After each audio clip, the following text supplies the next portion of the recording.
మనతో పాటు ఉన్నారు భోలేనాథ్ యోగి స్వామీజీ. ఆయన అనేక ప్రాంతాల్లో తపస్సులు చేసి వచ్చినటువంటి మహానుభావులు. చాలా చిన్న ఏజ్‌లోనే తత్వాన్ని వంటబట్టించుకున్నటువంటి వ్యక్తి. ప్రస్తుతం మనతో పాటు ఉన్నారు స్టూడియోలో. లక్కీగా చాలా విషయాలు ఇప్పుడు మనతో ఆయన షేర్ చేస్తారు. స్వామి నమస్తే. మహాదేవ్. స్వామి చాలా చిన్న ఏజ్ మీది చూస్తుంటే అర్థమవుతుంది. ఈ ఏజ్‌లో మీరు అసలు ఎందుకు ఈ రూట్‌లోకి రావాల్సొచ్చింది? అంటే చిన్నప్పటి నుంచే కొద్దిగా ఈ ఆధ్యాత్మికత వైపు మనస్సు కొంచెం లగ్నమై ఉండేది అప్పుడప్పుడు. ఓకే. తర్వాత కొన్ని సందర్భాల్లో మాకు ఉపనయనం చేస్తారు. ఓహ్! గాయత్రి మంత్రోపదేశం ఓకే. చేస్తాం. ఓకే. ఆ గాయత్రి మంత్రోపదేశం చేసిన తర్వాత నాకొచ్చిన డౌట్ ఏంటంటే అసలు ఈ మంత్రం యొక్క అర్థం ఏమిటి? అది తెలుసుకోవాలనే కుతూహలం పెరిగింది. ఓకే. దాని తర్వాత సనాతన ధర్మంలో మనకి చిన్నప్పటి నుంచి కూడా ప్రతి పండగలకి ఏదో ఒక భగవంతుడిని అనేక విధాలుగా ఆరాధించటం అనేది మనకి అనేక సంవత్సరాల నుంచి వస్తుంది. హుహుహు. ఈ సనాతన ధర్మం కేవలం అసలు ఈ రిచువల్సేనా, దీని వెనకాల ఇంకేమైనా ఉందా అనే క్యూరియాసిటీ డెవలప్ అయింది. దాంతో పాటుగా సరే నా దైనందిక జీవితం నడుస్తూనే ఉంది, ఒక పక్క ఇది నడుస్తూ ఉంది. ఒకానొక టైంలో నా అదృష్టవశాత్తు కొంతమంది మహానుభావుల్ని అడపాదడపా ఓకే. వాళ్ళని కలవటం, నాకున్న చిన్న చిన్న అప్పటి నా బుద్ధి పరిపక్వతను బట్టి నేను నాకున్న సందేహాలని వారిని అప్రోచ్ అయ్యి వారి యొక్క సూచనల మేరకు కొన్ని డౌట్స్ తీర్చుకోవటం, ఇంకా లోతైన విషయాలు తెలుసుకునే ప్రయత్నం చేయటం. అట్లా కేవలం నా యొక్క పరిశోధనే కాకుండా అసలు యోగులు ఎట్లా ఉంటారు, అసలు వాళ్ళు యోగులుగా ఎందుకు మారారు, వీటికి కారణాలు ఏంటి అనేది తెలుసుకునే క్రమంలో నాకు అర్థమైంది ఏంటంటే ఇవి ఈరోజు ఏదో ఒక సంఘటన ద్వారా జరిగేది కాదు. అనేక జన్మల యొక్క సాధన ఫలితంగా కొంతమంది సడన్గా అట్లా బ్లాసమ్ అవుతారనమాట. వాళ్ళ మనసులో వాళ్ళకే తెలియకుండా ఏర్పడిన వాసనలు అనమాట. ఆ వాసనలు ఉండటం వల్లనే వాళ్ళు అట్లా అవుతారనేది తెలిసింది. తర్వాత నేను డిసైడ్ చేసుకుంది ఏంటంటే కొన్ని సంఘటనల ఫలితంగా నా జీవితంలో ఇదే నాకు అల్టిమేట్ అని చెప్పని నేను డిసైడ్ చేసుకొని ఈ మార్గాన్ని ఎంచుకోవడం జరిగింది, ఆధ్యాత్మిక మార్గాన్ని. ఎంత ఏజ్‌లో ఇలా ఎళ్ళిపోయారు మీరు? ఏం చదువుకున్నారు అసలు? ఇంగ్లీష్ చదివే చదువుకున్నాను. 2009 నుంచి నేను కొంచెం డీప్గా వెళ్ళానండి ఇందులో. తర్వాత 2015 నుంచి నేను అనేక మంది గురువుల దగ్గర వివిధ రకాలైన సాధనలు చేయడం జరిగింది. యోగం కావచ్చు, లేకపోతే వేరే దక్షిణాచారానికి సంబంధించిన తంత్రాలు కావచ్చు, ఇవన్నీ కూడా చేయటం జరిగింది. ఇంకా కంప్లీట్గా ఈ హఠయోగము, ఓహ్! రాజయోగము, కుండలిని యోగము, తంత్రశాస్త్రము, మంత్రశాస్త్రము, వీటిల్లో కొంచెం ప్రావీణ్యం సంపాదించుకునే ప్రయత్నంలో అనేక మంది గురువుల యొక్క సహకారం వల్ల కొంచెం అందులో వెళ్ళటం జరిగింది. మీరేదో బాగా చదువుకున్నట్టు అనిపిస్తుంది స్వామి. ఆ, ఏం చదువుకున్నారు? పర్వాలేదు చెప్పండి. ఇంగ్లీష్ చదివాను. ఇంగ్లీష్ చదివే. ఏం చదువుకున్నారు? అది చెప్పను. చెప్పరా? సరే. మంత్రాలు, తంత్రాలు ఇవన్నీ అసలు నిజంగా ఉంటాయా? ఉన్నాయండి. అంటే చిన్న లాజిక్ ఏంటంటే అవి ఒకవేళ అందులో నిజం లేకపోయి ఉంటే కనుక కొన్ని వేల సంవత్సరాల నుంచి మన దైనందిక జీవితంలో వాటి యొక్క ప్రభావం ఏమాత్రం లేకపోతే ఇవాళ ఎవడు పూజ చేయడు. అంతే కదండి, చిన్న లాజిక్. రెండోది, మంత్రం అంటే మననాత్ త్రాయతే ఇది మంత్ర. ఎవరైతే దాన్ని నిరంతరం మననం చేస్తూ ఉంటారో వాళ్ళని అది త్రాయతే అంటే రక్షించుదు. మంత్రం చేసే వాళ్ళని ఖచ్చితంగా అది రక్షిస్తుంది. నా అనుభవంలో నేను ఖచ్చితంగా కొన్ని యాక్సిడెంట్స్ నుంచి రక్షించబడ్డాను. దాని తర్వాత చాలా అపాయాల నుంచి నాకు రక్షణ లభించింది. తాంత్రిక విద్యలు కూడా ఉంటాయా స్వామి? తాంత్రిక విద్యలు అంటే నేటి కాలంలో కొంతమంది వల్ల దానికి ఒక నెగిటివ్ కలర్ ఏర్పడింది, కానీ తంత్రాకి పాజిటివ్ యాంగిల్ ఉంది, నెగిటివ్ యాంగిల్ ఉంది. తాంత్రిక విద్యలు ఉన్నాయి. అవి మన దైనందిక జీవితంలో సుఖశాంతుల కోసం ఉపయోగించుకునే ఒక నాలెడ్జ్, టెక్నికల్ అప్లికేషన్ ఆఫ్ మంత్రశాస్త్ర తంత్ర అంటే. అలా నేర్పించే వాళ్ళు ఉన్నారా ఇప్పటికీ?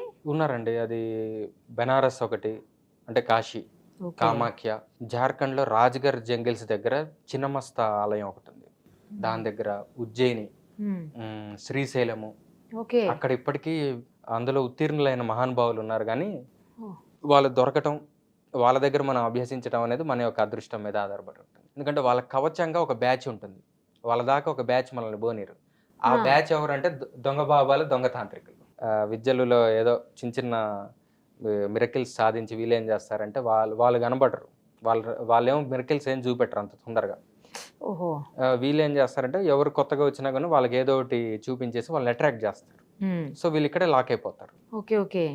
నిజమైన అభ్యాసం చేద్దాం అనుకున్న వాళ్ళే వాళ్ళ దాకా వెళ్ళగలరు, లేకపోతే ఇక్కడ వీళ్ళ దగ్గర లాక్ అయిపోతారు. మీరు ఎక్కడెక్కడ చేశారు స్వామి తపస్సు? ముఖ్యంగా కాశీ, శ్రీశైలము, పూరి, ఈ 3 క్షేత్రాల్లో ఎక్కువగా చేశాను. ఇంకా మిగతావి కొన్ని కొన్ని. మీ ఆరాధ్య దైవం ఎవరు? శివయ్యనా? శివుడు, ఇంకా వేరేవి చాలా ఉన్నాయి. శివుడే మెయిన్ ఇంట్రెస్ట్. ఎక్కువ బాబాలకి, మాంక్స్‌కి లేకపోతే ఇట్లా సన్యాసుల్లాగా అయిపోయే వాళ్ళకి అందరికీ కూడా ఆయనే ఎక్కువ దైవంగా ఎందుకు భావిస్తారు శివయ్యనే? కేవలం శివుడు అనేది ఎక్కడా లేదు. అందరినీ పూజిస్తూనే ఉంటారు. శివుడు కొంచెం నిరాకారానికి సంబంధించిన ఎక్కువగా ఓహోహో! ఉంటుందన్నమాట శివుడి తత్వంలో. అన్ని దేవతామూర్తులకి చేతులు, కాళ్ళు, ఆయుధాలు ఇవన్నీ ఉంటాయి. ఉంటాయి. అవును. అమ్మవారు కావచ్చు, విష్ణువు కావచ్చు ఇవన్నీ. ఆ! స్వామి. ఒక శివుడు అంటే నిరాకారం అంటే డైరెక్ట్ దాన్ని పట్టుకోలేం. హ్మ్. కానీ ఇన్ బిట్వీన్‌లో కూడా ఆయన ఉంటాడు. శివలింగం ఉంది. దానికి చేతులు, కాళ్ళు, ఆయుధాలు ఉండవు. లింగాకారం ఉంది. తల, మొండెం ఇవన్నీ ఏమి ఉండవు. హ్మ్. అది రూపం కాదు. పోనీ కంప్లీట్ అసలు రూపమే లేదనుకుంటామా? కానీ ఒక రూపం ఉంది. అందుకనే దాన్ని in between transition state of అప్లికేషన్‌లో దాన్ని అరూప రూపి అని చెప్పని అంటారు. హుహు. శివలింగాన్ని అరూప రూపి. ఆ శివుడు అంటే ఏందంటే ఈ రూపముల నుంచి నిరాకార చైతన్యంలోకి వెళ్ళటానికి ఒక బ్రిడ్జ్ లాగా ఉపయోగపడుతుంది ఆ శివలింగం. ఓకే. ఓకే. అందుకనే దాని ట్రాన్సిషన్ ఫేస్. స్వామి ఈ రూట్‌లో రావడానికి మీ ఇంట్లో ఒప్పుకున్నారా? ఖచ్చితంగా. అవునా? ఒప్పుకుంది అసలు రాకూడదు. అమ్మ, నాన్నగారు అందరూ సపోర్ట్ చేశారా? నాన్నగారు లేరు. వాళ్ళు ఆయన శివకి చెందారు. అమ్మగారు ఒప్పుకున్నారు. మీరు ఇప్పుడు ఎందుకొచ్చారు? మన అంటే ఇక్కడికి ఎందుకొచ్చారు? మళ్ళీ వెళ్ళిపోతారా? నా మిత్రులు కొంతమంది కొంచెం నేనేదో యోగాభ్యాసం చేస్తుంటే కొంతమందికి ఏదో చిన్న చిన్న క్రియలు చేపిచ్చానండి తెలిసిన వాళ్ళకి. అది వాళ్ళకి నచ్చింది. ఇంకా కొంతమందికి మీరు కొన్నాళ్ళు ఇక్కడ ఉండి చేయించొచ్చు కదా అని చెప్పని నేను చలికాలంలో కాశీలో ఉండలేదు. అక్కడ కొంచెం చలి ఎక్కువగా ఉంది. మా అమ్మగారికి కొద్దిగా ఇబ్బందిగా ఉంటుందని చెప్పని నేను ఇటు సౌత్ ఇండియాకి మళ్ళీ అమ్మగారు వచ్చాను. కూడా మీతో పాటే ఉంటారా? అయితే నేను ఇటు వచ్చినప్పుడు నా ద్వారా కొంతమందికి కొన్ని క్రియలు చేయించేవాళ్ళు. అంటే మేము పేగులు క్లీనింగు, ఆ! ఫుడ్ పైప్ క్లీనింగు, ఓహ్! ఈ శంఖ ప్రక్షాళనని, దాని తర్వాత ఈ చాలా యోగాభ్యాసాల్లో కొంతమందికి ట్రైనింగ్ ఇచ్చేవాడిని నేను. యోగా తోటి. మరి యోగా చెయ్యలేని వాళ్ళు అనారోగ్యం పాలైతే అప్పుడు పరిస్థితి ఏంటి స్వామి? మంత్రదీక్ష ఇచ్చేవాడిని. అది కూడా చేయలేకపోతే? ఆళ్ళ పార్ట్నర్స్ చేయొచ్చా? చేయొచ్చు. అంటే భర్త చేయలేకపోతే భార్య, భార్య చేయొచ్చు. చేయలేకపోతే భర్త. ప్రొవైడెడ్ నిజంగానే వాళ్ళు చేయలేకపోతే. నిజంగా చేయలేని పరిస్థితి అయితేనే నేను అనేది. అవును, చేయొచ్చు. అట్లా కూడా దానికి ఇట్ రిజల్ట్ వర్క్స్. ఉంటుందా ఇట్ స్వామి? వర్క్స్. ఎందుకంటే ఒక ఎగ్జాంపుల్ ఉంది. చెప్పండి. ఒక ఫ్యామిలీ మ్యాన్ శృంగేరిలో చంద్రశేఖర భారతీ స్వామి వారు అని చెప్పి 34వ జగద్గురు శృంగేరి పీఠానికి. హ్మ్. ఆయన దగ్గరికి వెళ్తే గృహస్థుడికి ఏంటంటే వాళ్ళ ఆవిడకి అనారోగ్య సమస్య ఉంది. హ్మ్. ఆయన ఆంధ్రాకి చెందిన వ్యక్తి. ఓకే. ఈయన స్వామివారిని అడిగారు, మా ఆవిడకి ఇట్లా అనారోగ్యం ఉంది, ఏదన్నా చెప్పండి స్వామి అని చెప్పుంటే, నువ్వు వేదం చదువుకున్న బ్రాహ్మడివి, అసలు నువ్వు నన్ను అడగచ్చా? రుద్రాధ్యాయం ఉంది కదా, దాన్ని మంచిగా జపం చేసి మీ ఆవిడకి తీర్థంగా ఇస్తే సెట్ అవుతుంది కదా అంటే, మా ఆవిడ ఆంధ్రదేశంలో ఉంది, నేను ఇప్పుడు కర్ణాటకలో ఉన్నాను, ఓహో. మరి ఎట్లా కుదురుతుంది అని చెప్పి ఏముంది, మంత్రం అనేది సర్వ చైతన్యం కదా, అది ఇక్కడ నుంచి అక్కడికి వెళ్ళటానికి దానికి బస్ టికెట్ అవసరం లేదు, ఆ శక్తి ఎట్లయినా ట్రావెల్ అవుతుంది, నువ్వు నీ గోత్రనామాలు అవన్నీ చెప్పేదే దానికోసం కదా, ఓకే. నువ్వు ఎక్కడున్నా చెప్పేది కూడా అది మనకు అది వర్తిస్తుంది. ఫలితం రైట్, రైట్. వర్తిస్తుంది అని చెప్పి స్వామివారు చెప్పారు. So we can take that as authentic thing అనమాట. ఓకే. ఓకే. ఎందుకంటే ఆయన చెప్పిన ఆయన మామూలు వ్యక్తి కదా, ఆయన సాక్షాత్తు శివుడు. ఎక్కడుంటారు స్వామి ఆయన? ఆయన ఇప్పుడు శరీరం విడిచారు కానీ ఆయన శృంగేరి జగద్గురువులు అండి వాళ్ళు. వాళ్ళ అందరూ అక్కడనే ఉంటారు. శంకరాచార్యులతో సమానమే. సమానమే కాదు. అది శివుడే మానవ రూపంలో వచ్చినట్టు. వాళ్ళు ఏం చెప్పారంటే అది ఫైనల్. నిజంగా అనారోగ్యం పాలైన వాళ్ళకి లేకపోతే ఏదన్నా బాగా హెల్త్ ప్రాబ్లమ్స్ ఉన్న వాళ్ళకి ఎక్కడ చూడలేదు కానీ విన్నాను నేను. బాగా అసలు ఇంకొక కొద్ది రోజుల్లోనే చనిపోతారు అనుకున్న వాళ్ళను కూడా కొంతమంది మాంక్స్ బ్రతికించినటువంటి సందర్భాలు ఉన్నాయి అని విన్నాను నేను. అవును, యుక్తేశ్వర్ గిరి అని చెప్పి పరమహంస యోగానంద క్రియాయోగా గురించి విన్నారు ఎప్పుడు? విన్నానండి. దాన్ని బాగా ప్రాచుర్యంలోకి తీసుకొచ్చింది పరమహంస యోగానంద. స్వామి వాళ్ళ యొక్క గురువు గారు, ప్రత్యక్ష గురువు స్వామి యుక్తేశ్వర్ గిరి. ఆయన పరమహంస యోగానంద దీక్ష తీసుకోకముందు ముకుంద ఆయన పేరు. ఓకే. బ్రహ్మచారిగా ఉన్నప్పుడు ఆ ముకుంద వాళ్ళ ఫ్రెండ్ చనిపోయాడు ఆల్రెడీ. ఈయన వచ్చి ఆ నోట్లో ఏదో నూనె పోస్తాడు, నూనె పోసి ఇట్లా టచ్ చేయగానే ఆయన బతుకుతాడు. ఇది మీరు ఆటోబయోగ్రఫీ ఆఫ్ ఎ యోగి అనే బుక్ లో చదవచ్చు. ఒక యోగి ఆత్మకథ, తెలుగులో. ఎన్ని సంవత్సరాల క్రితం స్వామి ఈ సంఘటన? Recently I think so 50 years back అనుకుంటా. తర్వాత ఇంకా చాలా అనేక మంది చేశారు. ఎందుకంటే మన పుట్టపర్తి సాయిబాబా ఉన్నారా, సత్యసాయిబాబా, ఆయన అందరూ ఇలా అంటే విభూది వస్తుంది అంటారు కదా, అదే అందరికీ తెలుసు. ఆయన ఇలా అంటే కూడా ఒక మౌంటైన్ అంత విభూది వచ్చేది, ఇది బయట అందరికీ తెలియదు. ఆయన సిద్ధపురుషుడే. అయితే ఆయన సమాధి చెందిన తర్వాత ఆయన సమాధి మీద ఆయన విభూది మొత్తం పోసేశారు. ఒక వ్యక్తి ఓకే. ఇంత విభూది తెచ్చుకున్నాడు. ఒక వ్యక్తి ఇంకెవరిని ముట్టుకొని ఇవ్వలే. ఆయన కూడా ఎవరికి తెలియకుండా తెచ్చుకున్నారు. వారి పేరు నేను చెప్పను. ఓకే. ఓకే. ఆయన ద్వారా ఇంకొక ఆయనకి చేరింది ఆ విభూది. అందులో ఇంత. ఆయనకి ఎంతో కొంచెం డబ్బు కొద్దిగా ఇబ్బంది ఉండేది. ఆ విభూది ఇంటికి వచ్చిన దగ్గర నుంచి లక్ష్మీ కటాక్షం విపరీతంగా పెరిగింది. విభూదికి అంత శక్తి ఉంటుంది. ఆ విభూతిని ఇచ్చిన వాళ్ళే కాబట్టి దీనికంటే ఎక్కువ శక్తి వాళ్ళకు ఉంటుంది, సిద్ధ పురుషులు కాబట్టి. సో ఈ రోజుల్లో కూడా సాధ్యమే అయితే అనారోగ్యాన్ని ఆరోగ్యంగా మార్చడం అనేది సాధ్యమే. అలాంటి ఉదాహరణలు చాలానే ఉన్నాయి. అంటే ఎవరో చెప్తే విన్నాను స్వామి నేను అలా. వాళ్ళు కాసేపు మంత్రం చదివితేనే వాళ్ళ ఒంట్లో ఉన్న జబ్బు మొత్తం పోయి అసలు మెడికల్ రికార్డ్స్ కూడా ఏమైంది, ఇంతకు ముందు ఇలా ఉంది, ఇప్పుడు ఇలా ఎలా అయింది, వాళ్ళే డాక్టర్సే ఆశ్చర్యపోయారు. నేనైతే ఒకటి విట్నెస్ చేశానండి. అవునా? రామకృష్ణ యతీంద్రులని మా గురువు గారు, ఓకే. ఆయన దగ్గరకు ఒక పిల్లవాడు వచ్చాడు. అతనికి క్యాన్సర్ ఫస్ట్ స్టేజ్ ఉండేది.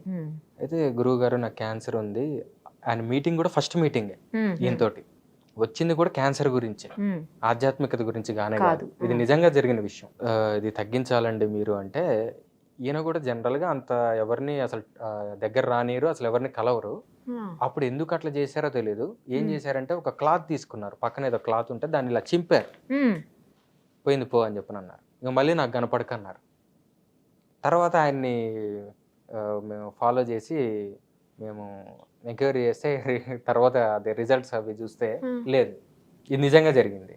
నేను విట్నెస్ చేసిన దాంట్లో ఇవి ఇంకా చిన్న చిన్నవే, ఇంకా చాలా ఉంటాయి. అయితే ఇంకొకటి ఏంటంటే, ఇది జబ్బులు తీసుకోవటం ఒకటి, అది క్లియర్ చేయటం ఒకటి. ఒక్కొక్కసారి ఏమవుతుందంటే కర్మని నలిఫై చేసేటట్టుంటేనే ఇలా చేస్తారు. ఒకవేళ ఆ కర్మ ఖచ్చితంగా అనుభవించవలసే ఉంటుంది అంటే కనుక దాన్ని 2 రకాలు చేయొచ్చు. ఒకటి, వచ్చే జన్మకి దాన్ని ట్రాన్స్ఫర్ చేస్తారు, దాన్ని ఆపుతారు ప్రస్తుతానికి. రెండోది, అది కుదరదు ఎట్టి పరిస్థితుల్లో. ఎందుకంటే వచ్చే జన్మలో ఇది గనక ఉంటే వాడు ఆ క్షణమే చచ్చే పరిస్థితి. ఎందుకంటే ఇదే కాకుండా ఇంకా చాలా కర్మ ఉంటుందిగా వాడు భరించాల్సింది. ఒకేసారి తలకాయ నొప్పి, ఒకేసారి మోషన్స్, ఒకేసారి జ్వరము, అన్ని కరోనా, అన్ని రోగాలు ఒకేసారి వస్తే వాడు పోతాడు. కాబట్టి అట్లా బ్యాలెన్స్ చేయడానికి వాళ్ళు, అది కూడా కుదరకపోతే అప్పుడు ఏం చేస్తారంటే, ఆ శిష్యుడు విపరీతమైన సేవ గనక ఈ స్వామీజీ గనక చేసి ఉంటే గనక ఆ రుణం కట్ చేయడానికి వీళ్ళు ఏం చేస్తారంటే అది వీళ్ళే అనుభవిస్తారు. ఇవాళ రోజున ఎక్కువగా ఇదే జరుగుతుంది. షిరిడి సాయిలో చూడొచ్చు. ఇది రామకృష్ణ పరమహంస గొంతు క్యాన్సర్ ఆయనది కాదు, రమణ మహర్షికి సర్కోమా ఆయనది కాదు, వేరే వాళ్ళది వీళ్ళు అనుభవించారు. వివేకానందకి 45 రోగాలు ఉన్నాయి, అందులో ఆయనవి కొన్ని మాత్రమే అలా వాళ్ళు తీసుకుంటారు. రాజుగారు అని ఆంధ్రాలో ఉండేవారు, ఇప్పుడు లేరు. వాళ్ళ రిలేటివ్స్లో ఒకరికి జాబ్ కావాలన్నమాట. అయితే ఈయన చేస్తే ఏమవుతుందంటే స్వార్థానికి ఉపయోగించుకున్నట్టుగా ఉంటుంది విద్య. చేయొచ్చు, కానీ ఆ రక్త సంబంధీకులకే ఉపయోగిస్తే స్వార్థానికి ఉపయోగించుకుంటున్నట్టని అట్లా ఎథికల్గా అట్లా ఉపయోగించుకోకుండా ఇంకొక పెద్ద ఆయన ఏమన్నారంటే, అయ్యా కొద్దిగా వీరికి కాస్త చూడండి ఉపాధి, నేను కావాలంటే మీ కర్మలు నాకు దారిపోయండి అని చెప్పని అన్నారు. నేను విన్నాను. అంటే వాళ్ళ దుష్కర్మలు ఏమన్నా ఉంటే వీళ్ళు తీసుకొని దాన్ని నలిఫై చేసుకోగలరు. అలాంటివి ఇప్పటికీ ఉన్నాయి. మనకు అనుభవం లేదు కాబట్టి లేదనుకోకూడదు. అది ఎలాంటిది అంటే, నేను హిమాలయాలను చూడలేదు కాబట్టి అవి లేవు అనుకోవటం లాంటిది. యోగులు కావచ్చు, సాధువులు కావచ్చు, లేకపోతే ఇలా మాంగ్స్ ఎవరైతే ఈ రూట్లో ఉంటారో అందరూ కాదు, అందులో చాలా మంది ఫుడ్ తినరు, అసలు కేవలం గాలిని మాత్రమే తీసుకుంటూ, కొంతమంది వాటర్ తాగితే కొంతమంది అసలు అది కూడా తీసుకోరు అని విన్నాను నేను. నిజమేనా స్వామి? నిజం. అంటే చాలా తక్కువగా దొరుకుతారు అటువంటి వాళ్ళు. మీకు గిరిబాల అని చెప్పి మళ్ళీ ఒక యోగి ఆత్మకథలో ఒక ఆవిడ ఉంటుంది. ఈవిడ బాగా ఫుడ్ ఎక్కువగా తీసుకునేది అనమాట. వాళ్ళ అత్తగారు ఈవిడ్ని తిట్టేది, ఎప్పుడు తిండి పిచ్చి నీకు అని చెప్పని. ఒకరోజు ఆవిడ అసలు నాకు తిండే వద్దని చెప్పని భీష్మించుకుంది. అయితే ఈవిడ వెళ్ళి ఏం చేసింది, గుళ్ళో కూర్చొని ఏడుస్తూ ఉంది. సడన్ గా ఒక స్వామీజీ వచ్చి ఈవిడకి సూర్యుడి నుంచి డైరెక్ట్ గా ఎనర్జీ తీసుకునే ఒక ప్రాణ విద్యను నేర్పిస్తాడు. అది ఈవిడ ప్రాక్టీస్ చేసి ఆవిడ జీవిత కాలంలో అసలు ఫుడ్ వాటర్ కూడా తీసుకోలేదు. గిరిబాల ఆవిడ పేరు. ఆవిడ్ని పరమహంస యోగానంద కూడా వచ్చి టెస్ట్ చేస్తారు. తర్వాత దేవరాహ బాబా, ఆయన దగ్గర మన first president of India doctor Rajendra Prasad వాళ్ళ తండ్రితో వెళ్ళాడు. తర్వాత మన్నీ మధ్యన సోనియా గాంధీ వాళ్ళ పిల్లలతో సహా మన్నీ మధ్యన దాకా కూడా ఆయన శిష్యులే. ఆయన దగ్గర ఒక 650 years బతికాడు ఆయన. ఆయన కూడా ఫుడ్ తీసుకునేవాడు కాదు. ఎందుకు మా రామకృష్ణ యతీంద్రులు కూడా ఫుడ్ తీసుకునేవాడు కాదు. ఎప్పుడో జీవితంలో 1-2 సార్లు వెలగపండు తినేవాడు అంతే. మేము చూసింది అయితే అది. మీ గురువు గారు అది కూడా శ్రీశైలం వచ్చినప్పుడు వెలగపండు తిన్నాడు అంతే. ఇప్పుడు ఉన్నారండి? లేరు. సాధువుల్లో కొంతమంది 300 ఏళ్ళు 400 ఏళ్ళు అలా 100 ఏళ్ళ పాటు బ్రతుకుతారు అని చెప్తున్నారు. నిజమా అది? అలా ఉంటారా? ఉంటుంది. మనం చూడొచ్చా వాళ్ళని? కలవచ్చా అలాంటి వాళ్ళు? వాళ్ళ అవకాశం ఇస్తే కలవచ్చు. అది ఎలా జరుగుతుందంటే ఆ ప్రాసెస్, దేవరహ బాబాని ఇంటర్వ్యూ చేస్తారు ఒకళ్ళు. ఆ ఇంటర్వ్యూలో ఆయన చెప్పింది ఏంటంటే, యోగంలో మహాముద్ర, మహాబంధ, మహావేద ఇదొక త్రిపుటి, ఒక సెట్ అన్నమాట. ఇది శరీరంలో రుగ్మతలు తీసేస్తుంది. వీటితో పాటు కొన్ని అమోఘమైన ప్రాణాయామాలు ఉన్నాయి. వాటి వల్ల ఏమవుతుందంటే లైఫ్ పెరుగుతూ ఉంటుంది నిరంతరం. దీంతో పాటు వాళ్ళు కాయకల్ప చికిత్స అని ఉంటుంది. ఆ కాయకల్ప చికిత్స చేసుకుంటే వజ్ర శరీరం అవుతుంది. ఇక శరీరానికి ముసలితనం రాదు. ఇదేమో ఆయుర్వేదానికి సంబంధించింది. ఇంతకుముందు చెప్పిందేమో యోగానికి సంబంధించింది. మంత్రం ద్వారా కూడా చేసుకుంటారు. మంత్రం ద్వారా ఇందాక చెప్పిన రాజుగారు మంత్రం ద్వారా పొందాడు. ఆయన 25 years ఆయనకి జుట్టు నెరవలేదు. తర్వాత మీకు ఆఫ్ ద రికార్డ్ నేను ఒక వ్యక్తిని చూపిస్తాను. ఒక 60 years ఉంటాయి, గడ్డం మీసం నెరవల. ఇప్పటికి ఆఫ్ ద రికార్డ్ చూపిస్తాను. వారి పేరు నేను బయటికి చెప్పను. కాలహరణ విద్య ఉంది ఆయన దగ్గర. కొంతకాలం వాళ్ళు దాని స్టాండ్ బై మోడ్ లో ఉంచుకుంటారు. మళ్ళీ తర్వాత అంటే నేను తెలుసుకుంది ఏంటంటే వాళ్ళ గురువు వాళ్ళకి ఇచ్చింది ఓన్లీ 25 years మాత్రమే. 25 years తర్వాతే అది పనిచేయదు. వీళ్ళందరూ గురువుల దగ్గర సాధన చేస్తేనే ఇవన్నీ సాధ్యమవుతాయి, లేకపోతే కాదు. అస్సలు సాధన లేనిది అయ్యే పనులు కావు. గురువుల దగ్గరే సాధన చేయాలా? వాళ్ళు స్వచ్ఛందంగా ఒక్కళ్ళు ఒంటరిగా చేసుకోవచ్చా సాధన? అంటే అప్పుడు రూట్ మ్యాప్ ఉండదు కదా, ఎలా వెళ్ళాలి ఏమిటి అనేది. సడన్ గా వీడు సాధన చేస్తూ ఉంటాడు, ఏదో అవాంతరం వస్తుంది. అప్పుడు దాన్ని ఎట్లా రెక్టిఫై చేసుకోవాలనేది వీళ్ళకి తెలియకపోతే ఇబ్బంది కదా. మరి గురువుల దగ్గర సాధన చేస్తూ కూర్చుంటే వీళ్ళ జీవితం అంతా అయిపోతుంది అక్కడే. మీరు అన్నట్లుగా మాంగ్స్ కి సన్యాసులకి ఏంటంటే వాళ్ళ జీవితమే వద్దనుకున్న వాళ్ళు అచ్చం అక్కడ కమిట్ అయిపోతారు. మరి ఇంకా అలాంటి వాళ్ళకి ఈ సాధన చేసి ముసలితనం వద్దు, ఇంకోటి వద్దని ఎందుకు అసలు? వాళ్ళకి ఇంకా అవసరమే లేదు కదా, వాళ్ళు ఎన్ని వద్దనుకునే కదా వెళ్ళిపోయారు. ఎవరైతే వద్దు అనుకుంటారో, మన మానవ ప్లేన్ పైన ఇమ్మీడియట్ ప్లేన్ దేవతలు కాదు, ఇంకో ప్లేన్ ఉంది, సిద్ధాశ్రమం. శంబాల అని మీరు వినే ఉంటారు. శంబాల అని ఇట్లాంటివి నిరంతర జీవితం మొత్తం తపస్సుకే అంకితం చేసుకున్న మనుషులు అనమాట. వాళ్ళు ఏం చేస్తారంటే, ఇప్పుడు భూమి మీద అన్వాంటెడ్ థింగ్స్ ఏదైనా హ్యాపెన్ అవుతున్నాయి అనుకోండి, ఒక పరిధి దాటి అవి అవుతుంటే వీళ్ళ తపశ్శక్తిని అడ్డేసి అవి వీళ్ళు కాపాడుతూ ఉంటారు. సపోజ్ కరోనా లాంటివి అయి ఉండొచ్చు, ఇట్లాంటివి అనమాట. వీళ్ళ అంత ఎక్కువ ఏజ్ ఎందుకు బతకాలి అంటే కనుక, హిమాలయాస్ లో కొన్ని తపస్సులకి 300 ఏళ్ళు కూర్చోవాలి. కొన్ని మంత్రాలు ఉంటాయి, అవి సాధించాలంటే 300 సంవత్సరాలు చేయాలి. స్వామి బతకాలి కదా. అందుకని ఆ విద్యని సాధించడానికి మరి వీళ్ళు చేయక తప్పదు, బతికే ఉంటారు. ఇంకా కొంతమంది ఏంటంటే అనేక జన్మలలో అనుభవించాల్సిన కర్మలు, వాళ్ళకి ఎన్లైటన్మెంట్ వస్తుంది, అంటే ఆత్మజ్ఞానం పొందుతారు. అయితే ప్రారంధం ప్రారంధం అంటే ఏంటి? వీళ్ళు నుంచి వదిలేసిన బాణం. దాంట్లో బ్యాంకులో ఎక్కువ ఉందనుకోండి అమౌంట్, ఇంకా కొన్ని జన్మలు ఎత్తవలసి ఉంటుంది. వీళ్ళకి నచ్చని విషయం ఏంటంటే మళ్ళీ గర్భంలోకి దూరటం, వాళ్ళకి నచ్చదు అది. ఆ పుట్టడం ఇష్టం ఉండదు. ఆ గర్భస్థ ఏ జంతువైనా గర్భస్థ నరకం అనేది వాళ్ళకి ఇష్టం ఉండదు. అది ఇష్టం లేదు కాబట్టి ఆ జన్మలలో అనుభవించాల్సిన కర్మని కూడా ఇదే జన్మలోకి ట్రాన్స్ఫర్ చేసుకొని ఇక్కడే అనుభవించి ఇక అక్కడతో ఇక ఫుల్ స్టాప్ పెట్టేస్తారు, ఇక మళ్ళీ పుట్టరు. వీటికి కూడా చేస్తారు. ఇంకా కొంతమంది అసలు ఇవన్నీ ఉన్నాయా లేవా అని టెస్టింగ్కి వెళ్తారా, చేస్తారు. టెస్ట్ చేసిన తర్వాత ఓన్లీ క్యూరియాసిటీతో వెళ్ళే వాళ్ళు వెక్స్ అయిపోతారు. ఎందుకంటే వాళ్ళ కళ్ళ ముందరనే వాళ్ళతో పాటు పుట్టిన వాళ్ళు, వాళ్ళ తర్వాత పుట్టిన వాళ్ళందరూ గతించిపోతూ ఉంటే వీళ్ళ మనసు చెలించిపోతుంది. నేనేం చేయాలని చెప్పి వెక్స్ అయిపోతారు. అలా వెక్స్ అయిన వాళ్ళని కూడా నేను కలిశాను. ఈ 300-400 ఏళ్ళు బ్రతికిన వాళ్ళని కూడా కలిశారా స్వామి? ఒక్క ఆయన కలిశాను, వెక్స్ అయిన అతను. ఆయన లైఫ్ ఎంత స్పాన్ అప్పటికి? కొంతమంది ఆయన 600 అంటారు, కొంతమంది 300 అంటారు, కొంతమంది 280 అంటారు. ఎవరికి తెలియదు, అది ఒక అంచనా వేస్తారు అంతే. ఆయన చెప్పలేడు, ఆయన చెప్పడు అసలు. వాళ్ళు అస్సలు ఓపెన్ గారు, ఏది అడిగినా విచిత్రమైన సమాధానాలు చెప్తూ ఉంటారు. స్ట్రైట్ ఆన్సర్ ఎప్పుడు ఎవరికి చెప్పడం నా జీవితంలో నేను అంటే మహానుభావుల్ని నేను అబ్జర్వ్ చేసింది, మనం ఏదైనా డైరెక్ట్గా 2+2 అంటే వాళ్ళు ఏమంటారంటే 5-1 అంటారు కానీ 4 అని చెప్పరు. విచిత్రంగా చెప్తూ ఉంటారు సమాధానాలు, డైరెక్ట్గా చెప్పరు. అది ఏమిటి అనేది ఆ స్థాయి వస్తే కానీ అర్థం కాదని నేను అర్థం చేసుకున్నాను. మీరు ఎన్నేళ్ళైంది స్వామి ఇందులో ఉండబట్టి? డీప్గా వెళ్ళింది మాత్రం ఒక 8 years. ఇంకా ఇందులోనే కంటిన్యూ అవుదాం అనుకుంటున్నారా, లేకపోతే ఏమన్నా చేంజ్ అవుదాం అనుకుంటున్నారా? ఇందులోనేనండి, ఇంకా చేంజ్ అయినా కూడా కుదరదు. మీ ఏజ్ ఎంత స్వామి? 33. మీరు బాగా చదువుకున్నట్టున్నారు, చాలా చిన్న ఏజ్, కానీ ఎందుకు మీకు ఈ రకమైనటువంటి తత్వబోధన వైపు వెళ్లాల్సి వచ్చిందో అర్థం కావట్లేదు అసలు. అంటే అందరూ ఏమనుకుంటారంటే ఇందులో ఏదో జీవితం ఏమీ లేని ఒక డ్రై సబ్జెక్ట్ అనుకుంటారు, ఇందులో సుఖాలు లేవని, ఇందులో సంతోషం లేదని సంతోషం లేదని, ఎస్, అనుకుంటారు కదా. ఇందులో సంపాదన ఉండదని. సంపాదన అంటే ఇవాళ రేపు ఇందులో ఉన్నంత సంపాదన ఇందులో లేదని చాలా మంది బాబాలు ప్రూవ్ చేశారు అనుకోండి. సరే అది వదిలేస్తే అవును స్వామి. సుఖ సంతోషాలు లేవని చెప్పని అనుకుంటారు. అవును. కానీ జాగ్రత్తగా మనం అందరం ఆలోచిస్తే ఒకే వస్తువు కానీ, ఒకే మనిషి కానీ, ఒకే సందర్భం కానీ కాసేపు సుఖం కలిగిస్తుంది, కాసేపు దుఃఖం కలిగిస్తుంది. మేబీ మన ఇళ్లలోనే మనం చూసుకోవచ్చు. భార్య వల్ల భర్త కానీ, భర్త వల్ల భార్య కానీ, పిల్లలు కానీ, ఆఫీస్ కానీ, వాళ్ళ కార్ కానీ, ఏదైనా మనకి ప్రపంచానికి మధ్యలో ఏ వస్తువైనా కాసేపు సుఖాన్ని ఇస్తుంది, కాసేపు దుఃఖాన్ని ఇస్తుంది. కరెక్టే.